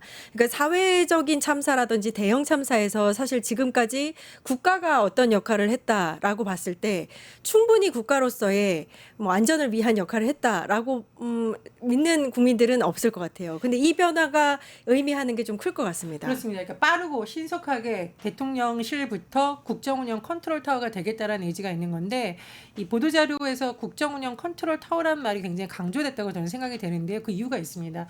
우리나라는 세월호 참사, 이태원 참사 때 대통령실이 이렇게 무능할 수 없다라는 아주 아픈 선례가 있는 나라인데 제가 좀 살펴보니까 참사가 난 것도 문제인데 참사 난 이후에 대통령실 관계자들이 뭐라고 했느냐. 박근혜 청와대 시절에 김기춘 당시 비서실장이 거의 책임 회피 수준으로 얘기를 했어요. 무슨 청와대가 재난 컨트롤 타워냐는 식으로 답변을 해서 논란이 됐었고 윤석열 정부에서 이태원 참사 발생한 이후에 당시 김대기 대통령 비서실장이 뭐라고 했느냐. 대통령실 국정상황상실은 대통령 참모 조직이지 대한민국 재난 컨트롤 타워가 아니다. 기억나요. 얼마나 무책임한 발언입니까? 그래서 오히려 역설적으로 국민들이 정말 재난이 발생했을 때 참사가 또는 발생하지 않도록 할 수 있다라는 믿음을 갖기가 되게 어려운 상황인데 오히려 이렇게 상징적으로 조직 개편에서부터 보여줌으로써 이것만큼은 정말 대통령이 국민의 생명과 안전을 책임지겠다. 그리고 대통령실이 그 총괄 기능을 하는 컨트롤 다하겠다는 의지를 아주 명확하게 밝힌 것이라고 봅니다. 국민 안전에 대한 의지를 보였다. 이렇게 해석을 할 수 있을 것 같습니다. 그 외에 사법제도비서관, 해양수상비서관, AI 미래기획 수석실을 신설한 것도 눈에 띄니다. 공약에도 들어있었던 거죠. 네네. 지금 이재명 대통령만큼 또 미래 먹거리 성장에 대해서 관심 있고 그리고 잘 알고 있는 그런 분이 없다고 저는 확신하는데요. 일단 유세 첫날에도 반도체 벨트를 찾아서 젊은 기업인들, 미래 인재들 그런 분들과 간담회도 나눴었고 하는데 이 직제 개편이나 이름에서 우리가 그 내용을 유추하고 앞으로의 이 정부의 방향성을 살펴볼 수 있는데 이 정부가 어디에 중심을 놓고 추진할 것인가라는 것으로 볼 때 지금 AI 부서라던가 아니면 해양수산비서관, 사법제도비서관. 지금 사법개혁이나 그렇죠. 검찰개혁도 드라이브를 충분히 걸 수 있다라는 의지를 좀 볼 수 있는 것이 아닌가 봅니다. 해수부 부산 이전도 사실 이제 첫 국무회의 때 빠르게 추진하라 이렇게 주문하기도 했는데 비서관도 신설을 했어요. 그렇습니다. 그런데 이제 해수부 부산 이전은 사실 지역균형 발전이라든가 여러 가지가 맞물려 있고 제가 부산 지역 정치인들 SNS 보면 이거 발표됐을 때 엄청나게 환영의 의지가 있다. 그러니까 제가 말씀드리는 거는 이제 우리가 북극 항로 개척이라든가 미래 걷거리를 위한 이 부서에 중요하지만 이것을 이전한다. 이것은 굉장히 지역균형 발전 의지를 처음부터 보여준 것이라고 생각을 하고요. 사법제도 비서관은 사실 우리나라만큼 검찰과 사법부가 비판을 받은 적이 나라가 있느냐. 그리고 지난 정부처럼 검찰이 이렇게 정권의 신여라는 비판을 받은 것이 있었느냐. 너무 참 안타까운 현실은 법원마저도 국민의 불신의 대상이 됐단 말이에요. 그런 부분에 국민의 눈높이에 맞춰서 인권을 보호하는 최후의 보루를 해야 되지 정치적으로 이용되는 기관이 안 된다. 그건 안 된다. 그래서 비서관을 두어서 대통령실에서부터 이런 의지를 챙기겠다는 의지로 해석이 됩니다. 네. 그런가 하면 전 정부에서는 사라졌었던 여성가족 비서관이 성평등 가족 비서관 이렇게 부활을 합니다. 확대해서 부활한다고 볼 수 있는 거죠? 일단 이 앞서서 지적해야 될 부분이 이준석, 윤석열인데 우리가 다 알다시피 대선 3차 토론회에 이준석이 얼마나 불편하고 모욕적인 그런 발언들을 해서 국민들께 실망감을 안겨줬습니까? 지금 오늘 보니까 이준석 의원을 제명하자는 국회 국민청원이 얼마인 줄 아세요? 25만 정도 되나요? 3일 만에 28만이 돼서 이게 5만만 넘으면 답변을 해야 되는데 벌써 답변 조건이 넘은 거예요. 이만큼 지금 이준석 의원이 얼마나 지금 무례한 일을 저질렀는지를 단적으로 볼 수가 있는데 이게 사실 어떤 기관이나 기능이 미흡하다고 하면 그것들을 잘 조정하고 뭐 충분히 다 보완하는 방향으로 나아가야 되는데 사실 이게 지금 전 정부에서 이준석이나 아니면 윤석열이 정치적인 목적으로 갈등을 조장하는 방향으로 그렇죠. 여가부를 폐지해야 된다라고 했고 그리고 윤석열이 여가부 장관을 16개월 동안이나 비워놨어요. 그러니까 그냥 아예 기능을 마비시켜 놓은 거죠. 그러니까 그런 방법으로 지금까지 이것을 자기들의 정치적 기득권을 활용하는 방향으로만 써왔는데 사실 지금 우리 이재명 대통령이 여성 가족 비서관을 신설을 한다라고 하는 것도 이렇지 말고 우리가 확대 개편해서 저출생 고령화 등 우리 사회가 꼭 챙겨야 될 그런 문제를 좀 챙겨가자라는 의지가 반영된 것으로 보이고요.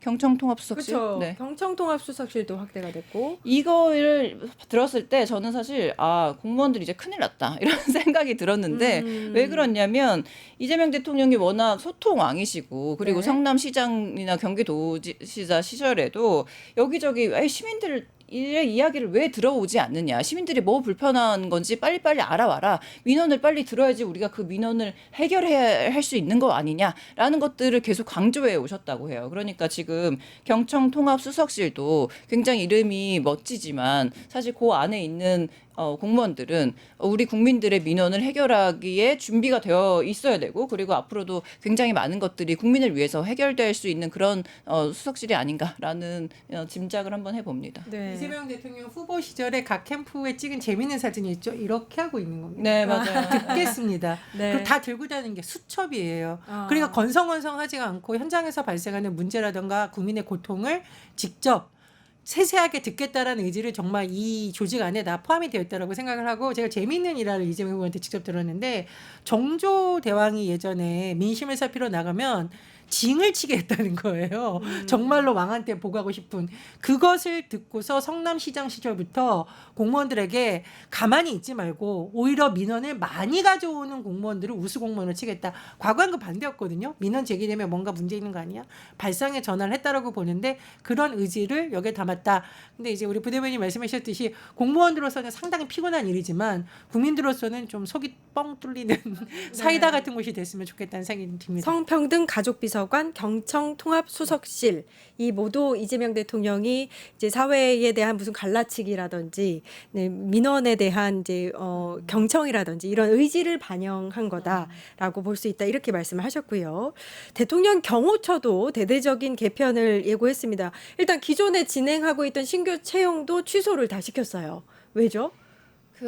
이거 진짜 우리가 정말 뭐랄까 자세히 이걸 또 저 어떻게 말씀드려야 될지 모르겠는데 이제 후보 시절에 유세할 때 간혹 유튜브를 나가셨는데 그 유튜브에서 뭐라고 말씀을 하시는 걸 봤냐면 지금 경호처가 채용을 하고 있다. 그런데 이 기회가 우리가 지금 경호처에 잠입해서 이재명 그때 후보를 해할 수 있는 정말 절호의 기회다라는 얘기를 여러 군데에서 들었다는 거예요. 제가 그 얘기를 듣고 진짜 너무 깜짝 놀라가지고 그래서 그런 얘기들이 지금 너무 당연히 지금 대통령 입장에서는 우리가 다 알다시피 그 김성훈 그 경호처 차장이라던가 이 윤석열이나 김건희를 보호하기 위해서 지금까지 얼마나 똘똘 뭉쳐서 이 야당을 타협하고 사실 또 그들 이 내란 세력이 또 이재명 당시 대표를 막 잡으러 다니고 이런 일들을 쭉 겪어온 걸 봤을 때 너무 이 채용 취소는 너무 잘한 결정이고 네.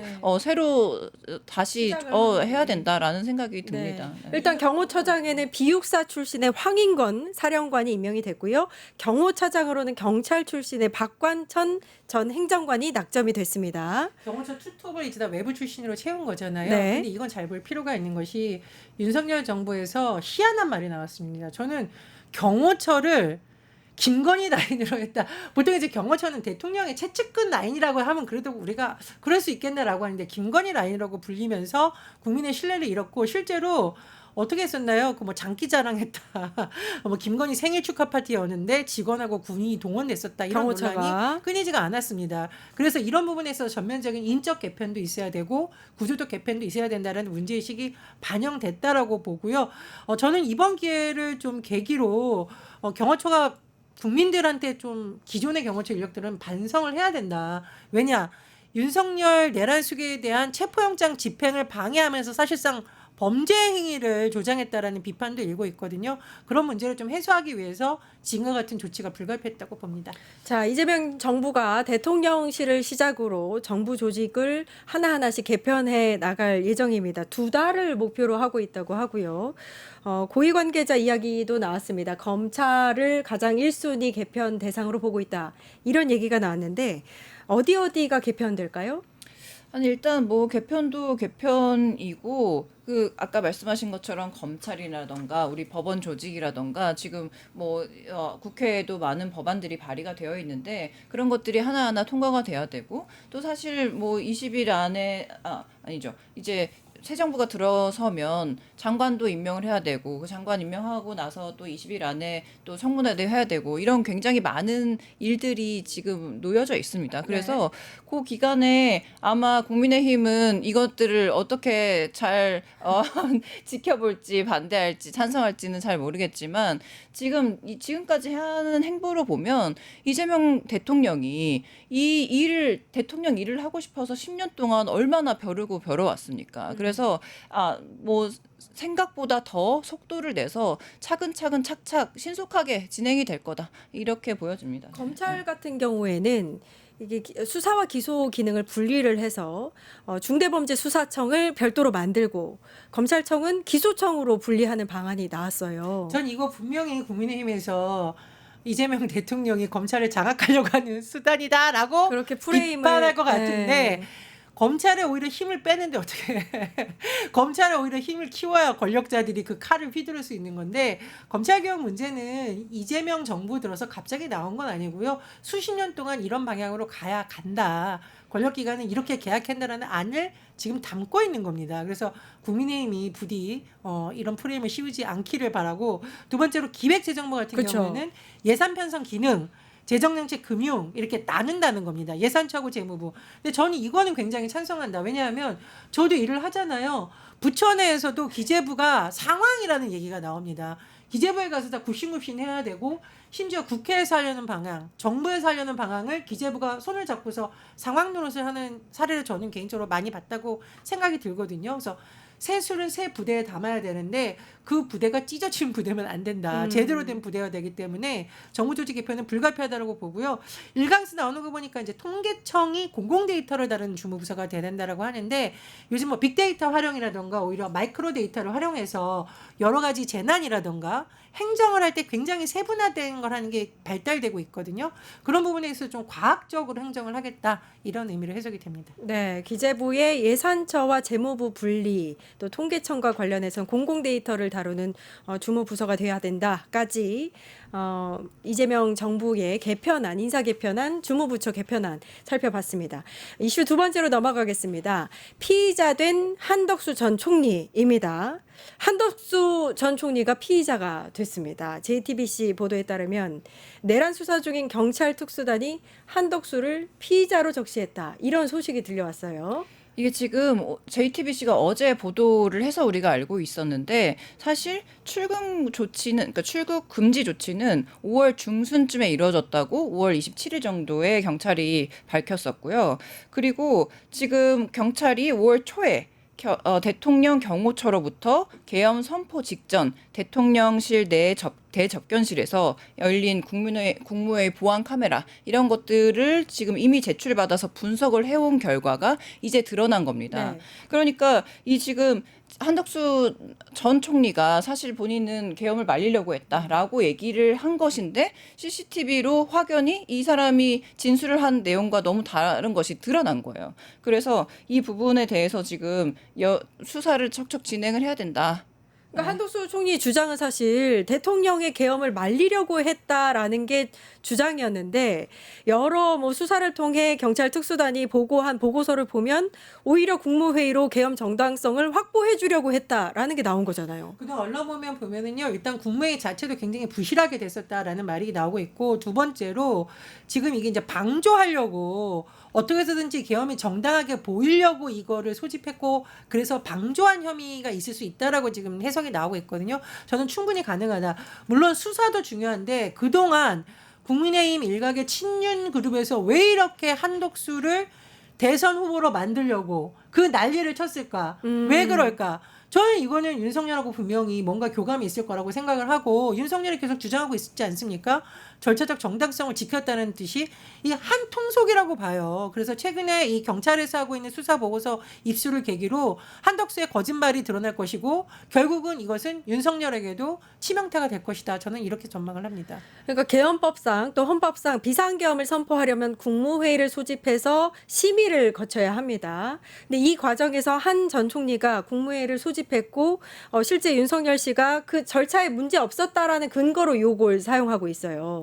이 윤석열 이 내란 수계가 얼마나 지금 살 국리를 치밀하게 하고 있냐면, 첫 번째로는 그 비상계엄 해제 이후에 한 6일부터 며칠 동안 굉장히 검사, 선후배, 변호사 이런 분들이랑 분주하게 연락을 주고받고, 그리고 자기 편에서 이야기를 해줄 수 있는 보수 유튜버들라든지 아니면 국민의힘 이런 인사들한테도 연락을 해서 본인의 지금 법망을 빠져나갈 그럴 기회를 틈틈이 노리고 있었다는 것. 그렇죠. 두 번째로는 법 기술을 총동원 하려고 했는데, 사실 이게 국무회의도 지금 형식을 그냥 갖춰서, 예를 들어 국무회의에 온 국무위원이 대통령 얼굴 5분 봤다, 무슨 얘기 하는지도 모른 채 나는 어리둥절하고 있었는데 그냥 가버리더라 라는 진술도 많이 나오지 않았습니까? 그럼에도 불구하고 이것을 어떻게든 절차적 정당성을 지켰다라는 것들로 포장하는, 그러니까 법의 빈틈을 파고드는다던가 아니면 사건의 본질을 흐리는 그런 일들을 지금 윤석열 내란 수계가 부지런히 하고 있는 모습을 우리가 다시 한번 목격하고 있는 것이고, 아까 우리 부원장님이 말씀하신 것처럼 한덕수, 윤석열이 얼마나 긴밀하게 관계가 되어 있나 이런 것들이 조만간 또 더 밝혀질 것으로 보여집니다. 저는 제가 보기에 지금 한덕수 수사망이 좁혀올수록 한덕수도 떨고 있지만 윤석열도 벌벌 떨고 있을 거라고 생각을 하고, 친윤도 벌벌 떨고 있을 거라고 생각을 하는데, 꼭 말씀드리고 싶은 건 내란특검법이 지금 통과가 됐잖아요, 국회에서. 그렇다면은 기존의 경찰이나 공수처나 여러 가지 검찰에서 수사된 것뿐만 아니라 수사를 그동안 제대로 했는지도 첫 번째로 밝혀질 것이고, 두 번째로 도대체 어느 선까지 이것이 가담이 되었는지 샅샅이 밝힐 수 있는 하나의 계기가 지금 마련된 것이거든요. 그래서 지금 예를 들면은 노상원 전 정보사령관 수첩 관련한 논란, 중앙선관위 관련된 논란, 정치인 체포 감금 시도 다 포함해서 가장 핵심적으로 지금 말씀해 주신 내란 가담을 당시에 국무위원들이 어느 선까지 했는가까지 밝혀질 수 있을 거라고 보고요. 경찰 단계에서도 밝혀졌지만 사실 저는 특검 이후에 더 많은 것이 밝혀질 수 있다는 생각이 듭니다. 그러니까 내란 특검이 출범을 하면 당시 국무회의 참석자들이 어떤 발언을 했고 얼마나 이 계엄에 동조를 했는지가 밝혀질 것이다, 이렇게 말씀을 하신 건데, 이 경찰이 확보했던 계엄 당시의 CCTV 이것 때문에 이제 한덕수 전 총리가 출국 금지까지 내려졌고, 금지 조치가 진술이 달랐다는 거예요. 도착한 시각부터 시작해서 그 계엄 과정에서의 역할들이 좀 달랐다고 하는 건데, 구체적으로 어떤 증거들이 있었는지도 궁금하고 얼마나 가담했는지도 궁금합니다. 그것이 이제 차근차근 밝혀져야 될 내용인데, 제가 진짜 너무너무 화가 나는 건 뭐냐면, 이 위헌 위법한 비상계엄을 일으키고, 그리고 근데 그럼에도 불구하고 국회에서 바로 이 비상계엄 해제를 의결해서 이 문제를 해결을 해냈잖아요. 국민과 함께 국회 안에서. 그런데도 이 윤석열 내란 수계가 극우 아스팔트 세력이랑 손을 잡고 그리고 이 내란 우두머리 윤석열을 막 우상화하면서 국민의힘 의원들이 진짜 나쁜 사람들이라고 생각하는데 윤석열을 찾아가서 비호하고 응원하고 뭐 이런 뭐 서부지법 폭동 사태를 극우들이 뭐 일으키는데 그것들도 다 옹호해주고 이런 과정들을 겪으면서 윤석열 탄핵까지 5달이나 시간이 걸렸어요. 그리고 그 이후에 우리가 선거해서 정말 정권을 교체하는 데까지 6달이나 걸렸단 말이에요. 근데 이게 왜 중요하냐면 그동안 이 내란 세력들이 증거를 인멸하고 자기들끼리 말을 맞춰보는 시간으로서 6개월이 진짜 너무 충분한 시간이에요. 네. 그래서 한덕수도 생각을 했겠죠. 아, 증거도 다 이미 본인들 생각에서는 없앴고 그러니까 자기가 유리한 방향으로 진술하면 되겠지. 왜냐하면 진술밖에 없으니까. 그런데 이 와중에 CCTV 증거가 이렇게 나타난 겁니다. 그러니까 이런 증거들을 빨리빨리 특검을 통해서 찾아서 그동안 미처 없애지 못한 이 내란 옹호자들이 없애지 못한 그런 증거들을 찾아내서 진술과 다른 부분들을 우리가 충분히 수사로 밝혀내야 되는 아주 중요한 일이 지금 내란 특검에 남아있다. 그리고 이 사람들이 절대 빠져나가지 못하고 다 응당 책임을 지고 꼭 처벌을 받아야 된다. 이렇게 생각합니다. 생각해 보면 그럼 그러니까 내란을 방조하고 동조했던 자가 대통령 후보가 될 수 있었던 순간이 그럼요. 있었던 네. 거네요. 그래서 제가 이번 수사를 보면서 한덕수, 윤석열, 윤핵관 다 떨고 있을 것이다라는 네, 생각이 그러니까요. 들고요. 이상민 전 해양부 장관에 대한 수사도 확대될 가능성이 높죠. 뭐 경향신문이나 이런 언론사에 대해서 단전단수 지시했다라는 의혹이 있거든요. 그러니까 국무위원이었던 인물들에 대한 수사도 있는 것이고 우리 비대위원님 잘 말씀해 주셨듯이 그 정치인이라 하더라도 현직 의원이라 하더라도 내란에 동조했거나 혹은 계엄 해제를 조직적으로 방해하려 했다는 의혹이 있으면 그거 역시 밝혀져야 됩니다. 그런 사람들이 어떻게 국민의 대표기관인 헌법기관으로서 역할을 할 수 있겠어요. 근데 저는 또 예상이 돼요. 분명히 국민의힘 정치인 중에 누가 수사를 받으면 정치 보복이다 탄압이다라고 할 텐데 내란이라든가 계엄에 대한 진실을 밝히는 것은 정치 보복이 아닙니다. 그것을 안 하는 것이야말로 우리가 후손들에게 죄를 짓는 것이기 때문에 그런 프레임이 있을 것이다. 미리 예상을 하고 언론에서도 이제 받아쓰기를 하지 않았으면 좋겠다. 진실은 진실대로 특검을 통해서 밝혀지기 바랍니다. 당연하죠. 이게 불법 위헌 위법한 계엄 내란 혐의는 사실 국가적으로도 가장 중대한 혐의이기 때문에 내란 특검을 통해서 관련한 그러니까 내란 방조자들까지 해서 또 정치인들까지 해서 관련한 혐의를 정확하게 밝혀내야 할 것 이거 하나 같습니다. 말씀하고 싶은데 네네. 이재명 대통령이 당선 취임 이후에 야당 대표들하고 오찬을 했잖아요. 그런 게 이제 국민 통합입니다. 야당 대표들의 의견을 듣겠다, 존중하겠다는 걸 굉장히 상징적으로 보여준 거고 김문수 전 국민의힘 대선 후보에게 전화하고 설랑영 씨 관련한 안부도 물었잖아요. 윤석열과 너무 비교되지 않습니까? 그래서 우리가 통합할 부분은 통합하고 야당으로서의 존재는 인정한다. 하지만 그게 여당이든 야당이든 상관없이 불법적 계엄과 내란에 가담한 세력에 대해서는 반드시 수사를 해야 된다. 이걸 우리가 좀 분리해서 볼 필요가 있다는 생각이 듭니다. 중요한 말씀이십니다. 자, 이슈 세 번째로 넘어가겠습니다. 국힘 또 불거진 계파 갈등입니다. 대선 패배 이후에 국힘의 지도 체제가 정비되지 못하고 계속해서 혼선을 거듭 중입니다. 일단 친한계와 친윤계의 갈등은 예상이 됐었던 상황이에요. 어떻게 보세요, 부대변인님?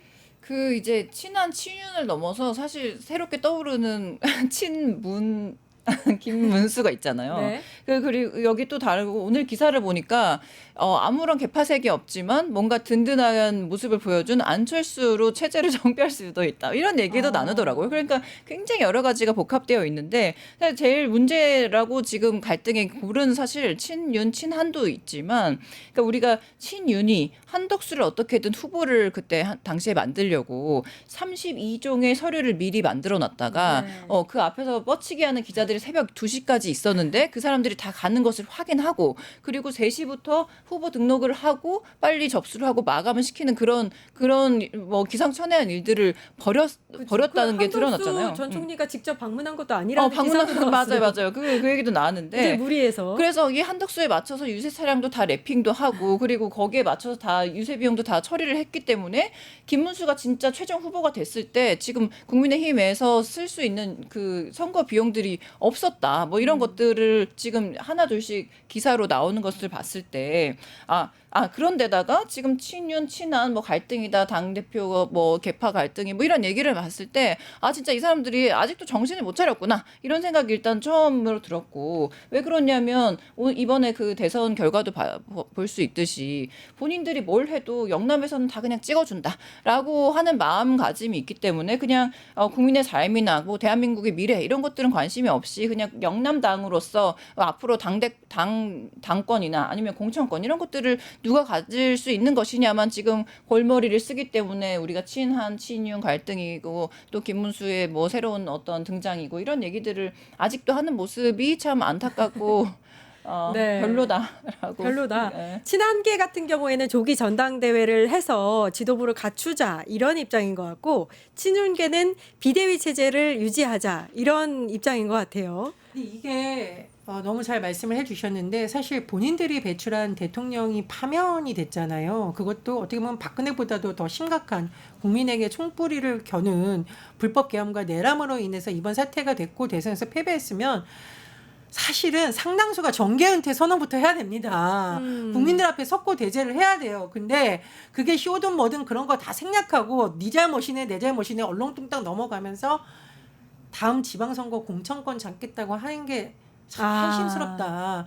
그래서 이제 한동훈 전 비대위원장이 옛날에는 새우깡 먹방을 하더니 최근에는 갑자기 뭐 고양이 뭐 하나요? 정말요? 돌돌이로 뭐 얼굴을 이렇게 하는 거를 저는 보면서 제가 한번 돌아보니까 과거에 소위 본인들이 보수라고 주장하는 정당에서 어떻게 했느냐, 뭐 유럽 사례도 가져오고 우리나라 유권자도 분석을 해서 소위 그나마 소장파라고 불리던 사람들은 이제 보수가 더 이상 빨갱이 타령하고 이런 걸로 부자들 편드는 걸로 갈 수 없다. 보수가 주장해야 될 가치 자체를 완전히 바꿔야 된다는 주장이 소장파를 중심으로 나왔었어요. 사실 그렇게 돼야 쇄신도 되고 앞으로 그럼 국민의힘은 무엇을 지향하는 정당으로 가야 되는가가 나오는데, 지금은 친윤이든 친한이든 뭐 친김문수 개든 당권 잡아가지고 공천권을 행사하는 듯한 모습만 보이고 있으니까 저는 너무 한심하다. 새우깡 먹방도 문제지만 이 돌돌이도 저는 아니 근데 너무 어울리더라고요. 전문 유튜버로 전업을 해주시길 너무 권하고 싶은데 뭐 같이 본 지인들은 진짜 뒤에 그 배경 음악이 더 별로다. 뭐 이런 얘기를 하면서 제가 못 봤는데. 아니 보지 맙시다. 네. 괜히 조회수를 올려주지 맙시다. 아니, SNL은 재밌게라도 하지. 지금 맞아요. 국민의힘 정치들을 네. 보여주는 건 재밌는 게 아니라 국민한테 진짜 네. 한숨이 나오게 한다. 아니 근데 제가 또 말씀드리고 싶은 건 같은 결인데 지금 위헌 위법적인 비상 계엄 때문에 우리가 지금 조기 대선을 치르고 이 애를 친 거잖아요. 그런데 그때도 반성을 하지 않고 본인들의 후보를 낼 때도 뭐 이 후보네 저 후보네 단일화 과정들 그런 잡음들을 거치고 나서 이렇게 대패를 했음에도 불구하고 누구 하나 반성도 없이 지금 이 당 대표로 차기로 뭐 나오겠다는 사람이 뭐 그런 유튜브나 찍고 있고 내부에서는 이러저러한 갈등들을 계속 국민한테 보여주는 모습이 정말 보수의 피로감이 너무 높아진다. 네. 그 국힘 같은 경우에는 일단 말씀하신 대로 네. 조기 대선의 원인을 제공한 자가 소속됐던 정당이고, 거기에 대한 반성이 제대로 되지 않는 상황에서 지금의 갈등도 봉합하지 못하고 있다, 이렇게 정리를 할 수 있을 것 같은데, 권성동 원내대표 같은 경우에는 사퇴를 발표를 했단 말이에요. 근데 아직도 원내대표직에서 계속 있는 것 같고, 그러니까 선출 전까지는 업무를 하겠다 하는 것 같고, 다음 비대위원장을 본인이 좀 선택하려고 했다라는 의혹까지 제기되고 있어요. 저는 근데 이제 권성동에 대해서 사실 더 말하고 싶지는 않은데, 그러니까 이제 국민의힘에 대해서 좀 더 말씀을 덧붙여 보자면, 이게 이번에 드디어 거부권이 없이 우리가 특검법을 국회에서 통과를 시켰잖아요. 그런데 아까 우리가 쭉 얘기한 연장선상에서 보면 국민의힘은 어쨌든 반성을 하고 사과를 하고 이 과거의 과오를 청산하는 그런 모습을 보이려면 적어도 이 특검법에는 찬성을 하는 이들이 많았었어야 돼요. 그런데 지금 국민의힘 이탈표가 6, 7명으로 추정된다는 거 아닙니까? 이거 자체가 저는 일단 절망적이었고, 이 사람들은 진짜 국민에 대해서 미안한 마음이었구나. 아까 그 김용태 의원 얘기도 하셨지만 김용태 의원이 그 선거 과정에서 비대위원장으로서 최혜병 그렇죠. 거기 묘비에 가서 찾아가서, 막 예. 뭐 무슨 되게 슬픈 얼굴을 하고 묘비를 어루만지는 그런 모습을 연출했다는 게 진짜 다 쇼였구나. 왜냐하면 그도 이번에 찬성표를 던지지 않았습니다. 그러니까요. 이 이재명 특검법에 대해서 이것들을 반드시 우리가 짚고 넘어가야 되고 그리고 이런 일들을 왜 지금 국민의힘에서 멋대로 이렇게 계속 하고 있느냐라는 것을 다시 유추해봤을 때 예전에 우리 윤상현 의원이 김재섭 의원에게 한 말이 떠오른 거예요. 윤석열 대통령 탄핵 소추안 표결 불참한 이 김재섭 의원이 형 나 어떻게 지역에서 굉장히 욕을 많이 먹어 그랬더니 우리 윤상현 의원이 뭐라고 했냐면 야 자기도 박근혜 때 탄핵해서 욕 많이 먹었는데 1년 있으면 사람들이 다 잊어버리더라. 다 무소속 나와도 나 찍어주더라. 괜찮아 재섭아. 이 얘기가 지금 국민의힘 내부의 모든 의원들이 괜찮다. 지금 우리가 아무리 잘못해도 국민들은 다 잊어버려. 나도 또 우리 찍어줄 거야. 라는 잘못된 믿음이 있기 때문에 이렇게 함부로 행동하는 것이 아닌가라는 생각이 들어서 정말 너무 소름 돋았습니다. 여러분 잊어버리시면 안 네, 됩니다. 잊으면 안 지금까지 이 사태들. 권성동 의원은 원내대표가 보고 그냥 정계 은퇴해야 됩니다. 그럼요. 네. 네. 아니 뭐 그 당에서 뭘 하냐 이게 중요한 게 아니라요. 현재 윤석열 내란 수계가 탄생을 하고 이런 과정에서 본인이 책임을 정말 통감을 해야 되는 거고 그다음에 김문수, 한덕수 후보 바꿔치기 논란에 있어서 자유롭지 않은 인물이기 때문에 정치 발전을 위해서 권성동 의원은 사퇴해야 됩니다. 이게 오히려 국민의힘의 미래를 가는 데 있어서 산뜻하게 새 출발을 주도록 하는 요인입니다. 이번 사태에 있는 인물들이 물러나지 않고 또 당권을 잡으면 다음 지방선거는 내란 수계로부터 자유로울 수가 없어요. 이 정당은. 그래서 저는 뭐 원내대표고 뭐 언제든 솔직히 관심 없고요.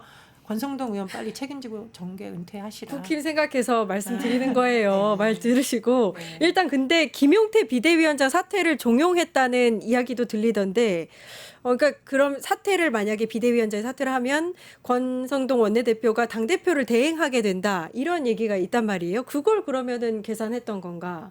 그 권성동은 충분히 계산했을 수 있는 사람이라고 저는 생각해요. 네. 어떻게 보세요, 부원장님? 글쎄 그 계엄 해제에 찬성했던 김상욱 의원이 국민의힘 의원들이 있는 단체 방에서 따돌림을 당하거나 그랬죠. 그리고 또 뭐 권성동 의원이나 일부 의원들로부터 당에서 좀 나가는 게 좋지 않느냐는 식의 뭐 좋게 말하면 권유지만 나쁘게 말하면 쫓아내려는 거죠. 뭐 이런 말을 들었다는 논란이 그동안 계속됐습니다. 그런 거 볼 때 가능성이 없지는 않다라고 생각을 하는데 그렇다고 그러면 이 김용태라는 인물이 뭐 개혁을 엄청 잘해가지고 뭐 권력층으로부터 피해를 받느냐 그것도 아니다. 저는 뭐 도토리 기적이다 이렇게 생각이 듭니다. 그다음에 또 궁금한 게 김문수 이제 전 장관이라고 불러야겠죠? 이분이 일단 당권 도전은 하지 않겠다라고 이야기를 했다가 현충일 날 또 이제 그 공식적인 이런 행사에 참여하는 모습도 보이시고 그다음에 훌라후프 또 턱걸이 하시는 맞아요. 이것도 되게 또 화제가 됐단 말이에요. 그날 당일에 떨어진 당일에. 네, 그러니까요. 어떻게 보세요? 아니 오늘 또 뉴스에 이재호 전 의원 되게 추억의 이름이에요. 이재호 전 의원이 내가 김문수와 50년 이상 알고 지낸 사이다. 지금 이번에 그 대선이 국민의힘을 보고 찍은 것이 아니고 김문수를 보고 찍은 거다. 그러니까 왜냐하면 그 사람은 양심이 있고 뭐 마음이 약한데 본인의 의지로 당대표 출마 안 할 거다.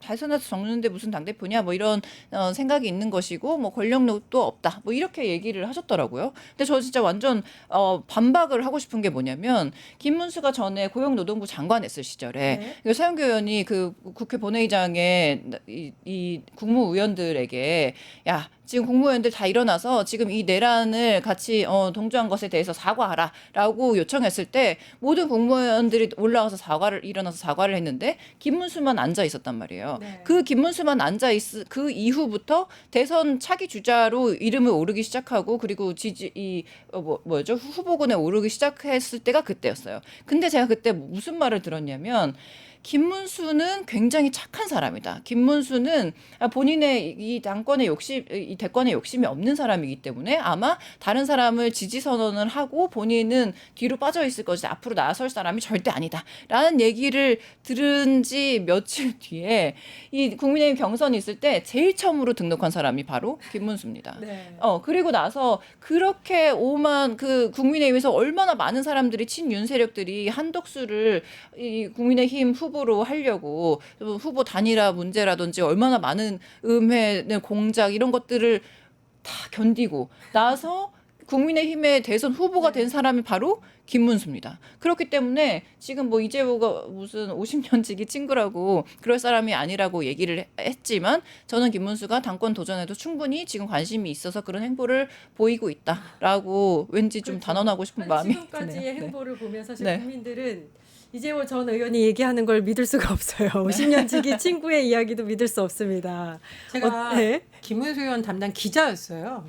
막내 아. 기자일 때. 아. 예. 근데 뭐 본인은 깨끗하고 개혁적이다라고 하는데 저는 그걸 한 방에 무너뜨린 게 이번 계엄 사태에서 보여준 것이다. 물론 그동안 정광훈 목사와의 관계라던가 극우적 발언도 물론이지만 이 계엄 사태에서 보여준 모습은 꼿꼿한 게 아니라 뻔뻔한 거죠. 언제부터 꼿꼿함과 뻔뻔함이 같이 쓰였습니까? 시민의를 지키고 정의를 위해서 불의해봤을 때 우리가 그걸 꼿꼿하다고 하지, 자기가 잘못해놓고서는 국민들한테 사과 안 하는 걸 우리는 뻔뻔하다고 해야 된다. 그래서 뻔뻔 김문수 선생님이다, 이렇게 우리가 불러야 된다고 생각이 들고요. 두 번째로 뭐 비상계엄 탄핵이 있는데도 이 정도 득표율 나왔으니까 김문수 전 후보가 보수당의 미래다? 누가 솔직히 그렇게 생각을 하겠습니까? 이건 선거라는 특수성이 작용을 해서 일부 지역을 중심으로 과거에 보수당을 지지했던 세력들이 정권을 뺏기면 안 된다라는 위기감의 발로이지, 저는 이것이 결코 김문수 후보를 좋아하거나 저 사람을 봐야 우리의 미래가 있다, 이렇게 생각한 것은 아니라고 생각을 합니다. 그래서 우리 뻔뻔 김문수 선생님께서는 민심을 좀 똑바로 보셔야 된다. 지금 이거 철봉 매달릴 때가 아니다, 이런 생각이 듭니다. 민심을 똑바로 보시라, 이렇게 말씀을 해주셨고요. 국힘 내에 그러니까 당권을 잡기 위한 내홍이 거듭되고 있는데 그게 이제 차기 지방선거에서의 공천권을 얻기 위함이다, 이렇게 분석을 둘 다 해주셨습니다. 그런데 저는 궁금한 게 사실 이제 다음 지방선거에서 당권을 가져서 공천을 한다 해도 지방선거도 성적이 좋을 거라고 보는 분석은 많지 않거든요. 그러면은 패배의 원인이 되는 그때의 그 당권은 패배를 하는 당권이 될 텐데 왜 굳이 당권을 가지려고 할까요?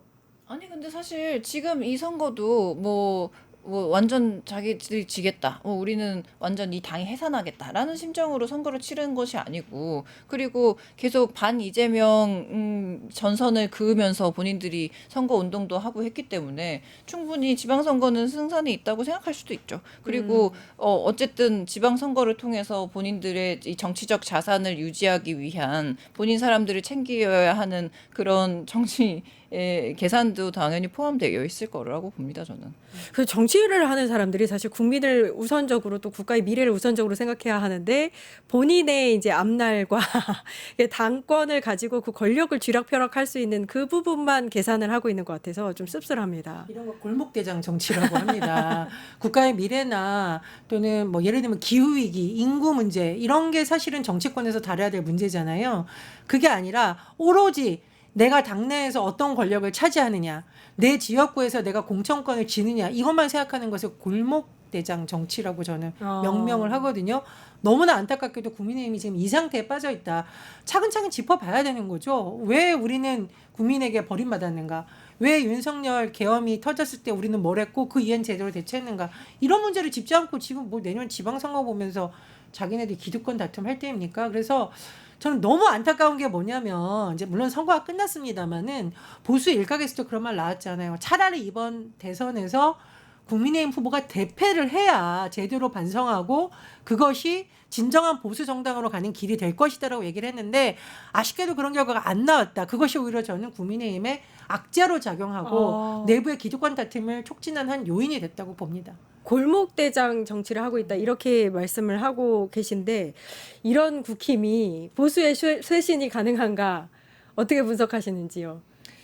보수의 쇄신은 사실 어렵죠. 저희가 지금 오늘 처음 시작부터 지금까지 쭉 해온 것이 그 국민의힘은 지금 반성이 없고 국민에 대한 사과도 없이 지금 이 위헌 위법한 비상계엄 이후에 보여줬던 그 본인의 기득권 정치 세력을 유지하고 지켜내려는 그런 모습에 우리가 정말 치가 떨린다라고 지금 말씀을 드려도 되는지 모르겠지만 네네. 네, 그러니까 그런 모습을 봤을 때 앞으로도 계속 이런 모습을 뭐 관철시킬 것 같고 그리고 아까 제가 말씀드렸던 것처럼 그 이분들이 그렇다고 해서 영남을 꼭 챙기는 것도 아닌데 영남을 위해서 일하는 것도 아닌데 거기에서 굉장히 많은 지지를 얻고 있고 그래서 영남권에 한정해서 그 지지를 모아서 본인들의 지금 이 보수 정당으로서의 위치를 더 공고히 하고 아까 말씀하신 것처럼 뭐 지방선거에 공천권을 쥐고 있고 이런 얘기들을 계속 하고 있잖아요. 그래서 이런 것들을 좀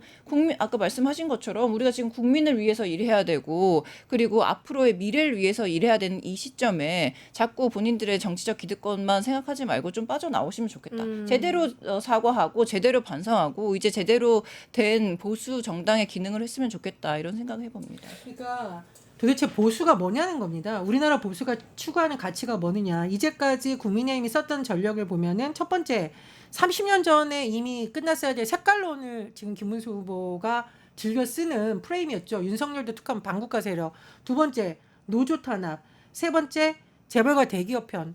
이게 보수가 추구해야 될 가치는 아니잖아요. 저는 여기서부터 문제를 다시 보고 재설정을 해야 되는데 친윤이든 친한이든 친김문수든 그럴 생각이 전혀 없다라는 겁니다. 그렇기 때문에 저는 보수 재건이 쉽지 않다라고 생각이 드는 거고요. 사실 유럽도 그렇고 우리나라 같은 경우에도 도대체 보수가 지향해야 되는 가치는 무엇이냐. 전 세계적으로 양극화가 심해지고 이러는데 그럼 보수는 어떤 길을 가야 되나는 논의가 다 있었고 심지어 과거 한나라당 계열의 보수 정권의 내부에서 이런 논의가 있었단 말이에요. 그래서 박근혜라는 인물이 나중에는 거짓말로 들통났을 지연정 복지국가 담론을 가져오고 경제민주화 담론을 가져온 겁니다. 근데 지금 국민의힘이 하고 있는 논의는 20, 30년 전의 수준의 논의에도 못 미치는 수준이다. 그래서 저는 그런 점에서 굉장히 안타깝고 아마 이제 야당이 됐으니 처음부터 끝까지 이재명 만물설 모든 정부 조직 개편이든 정부가 하는 일을 다 이재명 대통령을 비판하는 데만 올인하면서 세력 확장을 하려고 하는데 이것은 참 우리 국가 발전이나 정치 발전을 위해서 굉장히 불행한 일이라고 봅니다. 중요한 점을 짚어주신 게 이 국힘이 제1야당이란 말이에요. 네, 국회의원 120석 갖고 있는 제1야당입니다. 근데 계속해서 이런 모습을 보이면 사실 국가 발전이라든지 국민 삶에 좋은 영향을 미치지 못해요. 그럼 어떻게 해야 쇄신을 할 수 있는지 방향을 좀 제시를 해주시면. 방향 우리가 제시를 할 수 없는 게 그래도 부위원장이 말씀하신 것처럼 지금 여기는 보수가 아니고 너무 극우 세력에 치우쳐져 있기 때문에 심지어 정광훈 목사가 언제 어떻게 어떤 형식으로 또 들어와서 관여를 할지 모르고 우리가 통일교 문제라던가 리박스쿨 문제도 굉장히 여러 가지 엮여 있기 때문에 이런 것들 다 절연하고 다시 정말 진정한 보수로 거듭나기는 쉽지 않아 보여서 더 걱정입니다. 정당 해산 사유가 될 수 있다. 그러니까 홍준표 전 대구시장이 이런 말도 했습니다. 그러니까 후보를 강제 교체하는 그 과정은 정당 해산 사유도 될 수 있다. 내부에서 정당 해산 얘기가 나올 정도면 굉장히 심각한 거거든요. 어떻게 보세요? 뭐 저는 후보 교체보다도 내란 수계를 배출한 것이 법적으로 더 정당 해산 사유가 될 수 있지 않을까 이렇게 생각이 들고 실제로 그 법안을 발의하려는 움직임도 있었잖아요. 최종 법원 판결 나오면 그에 따라서 정당 해산 사유가 될 수 있다라는 의견이 학자들 사이에 나온다고 생각이 들고 두 번째 보수 재건을 얘기하는데 재건이 아니라 아예 그러니까 다 무너뜨린 다음에 다시 세워야 되는 거거든요. 제가 이제 이해찬 전 대표님의 명언을 아직도 기억을 하는데 리모델링을 할 것이냐 재건축을 할 것이냐 선거에서 패배하고 난 다음에 이걸 잘 봐야 되는데 리모델링이 아니라 다 무너뜨리고 재건축을 해야 되는 수준이다. 국민의힘이 그 생각이 들고요. 그러려면 본인의 기둥을 꽉 잡고 있는 권성동을 비롯한 윤핵관, 윤석열 내란 수계를 탄생시킨 사람들부터 정계를 은퇴해야 한다. 이거 외에는 전 답이 없다라고 봅니다. 알겠습니다. 자, 정치하는 언니들 오늘 다양한 이야기 나눠봤습니다. 전예현 민주당 민주연구원 부원장님, 이지혜 더불어민주당 상근 부대변인 감사합니다. 감사합니다. 네, 저희는 내일 오후 4시 50분에 다시 찾아뵙겠습니다. 함께해 주신 여러분 감사합니다. 뉴스토마토가 12.3 내란을 막아낸 시민영웅 1000명 찾기 프로젝트를 진행합니다. 내란을 막고 탄핵 소추를 이뤄낸 시민영웅 1000명을 찾아내 대한민국 민주주의의 역사로 기록하고 시상의 본보기로 삼음으로써 민주주의를 더 널리 확산하기 위한 프로젝트입니다. 이 과정에 직접 참여했거나 참여자를 추천해 주실 분들은 우측 제보하기 QR코드나 아래 메일로 추천 및 제보해 주세요. 많은 참여 바랍니다. 뉴스토마토와 함께해 주실 분들을 기다립니다.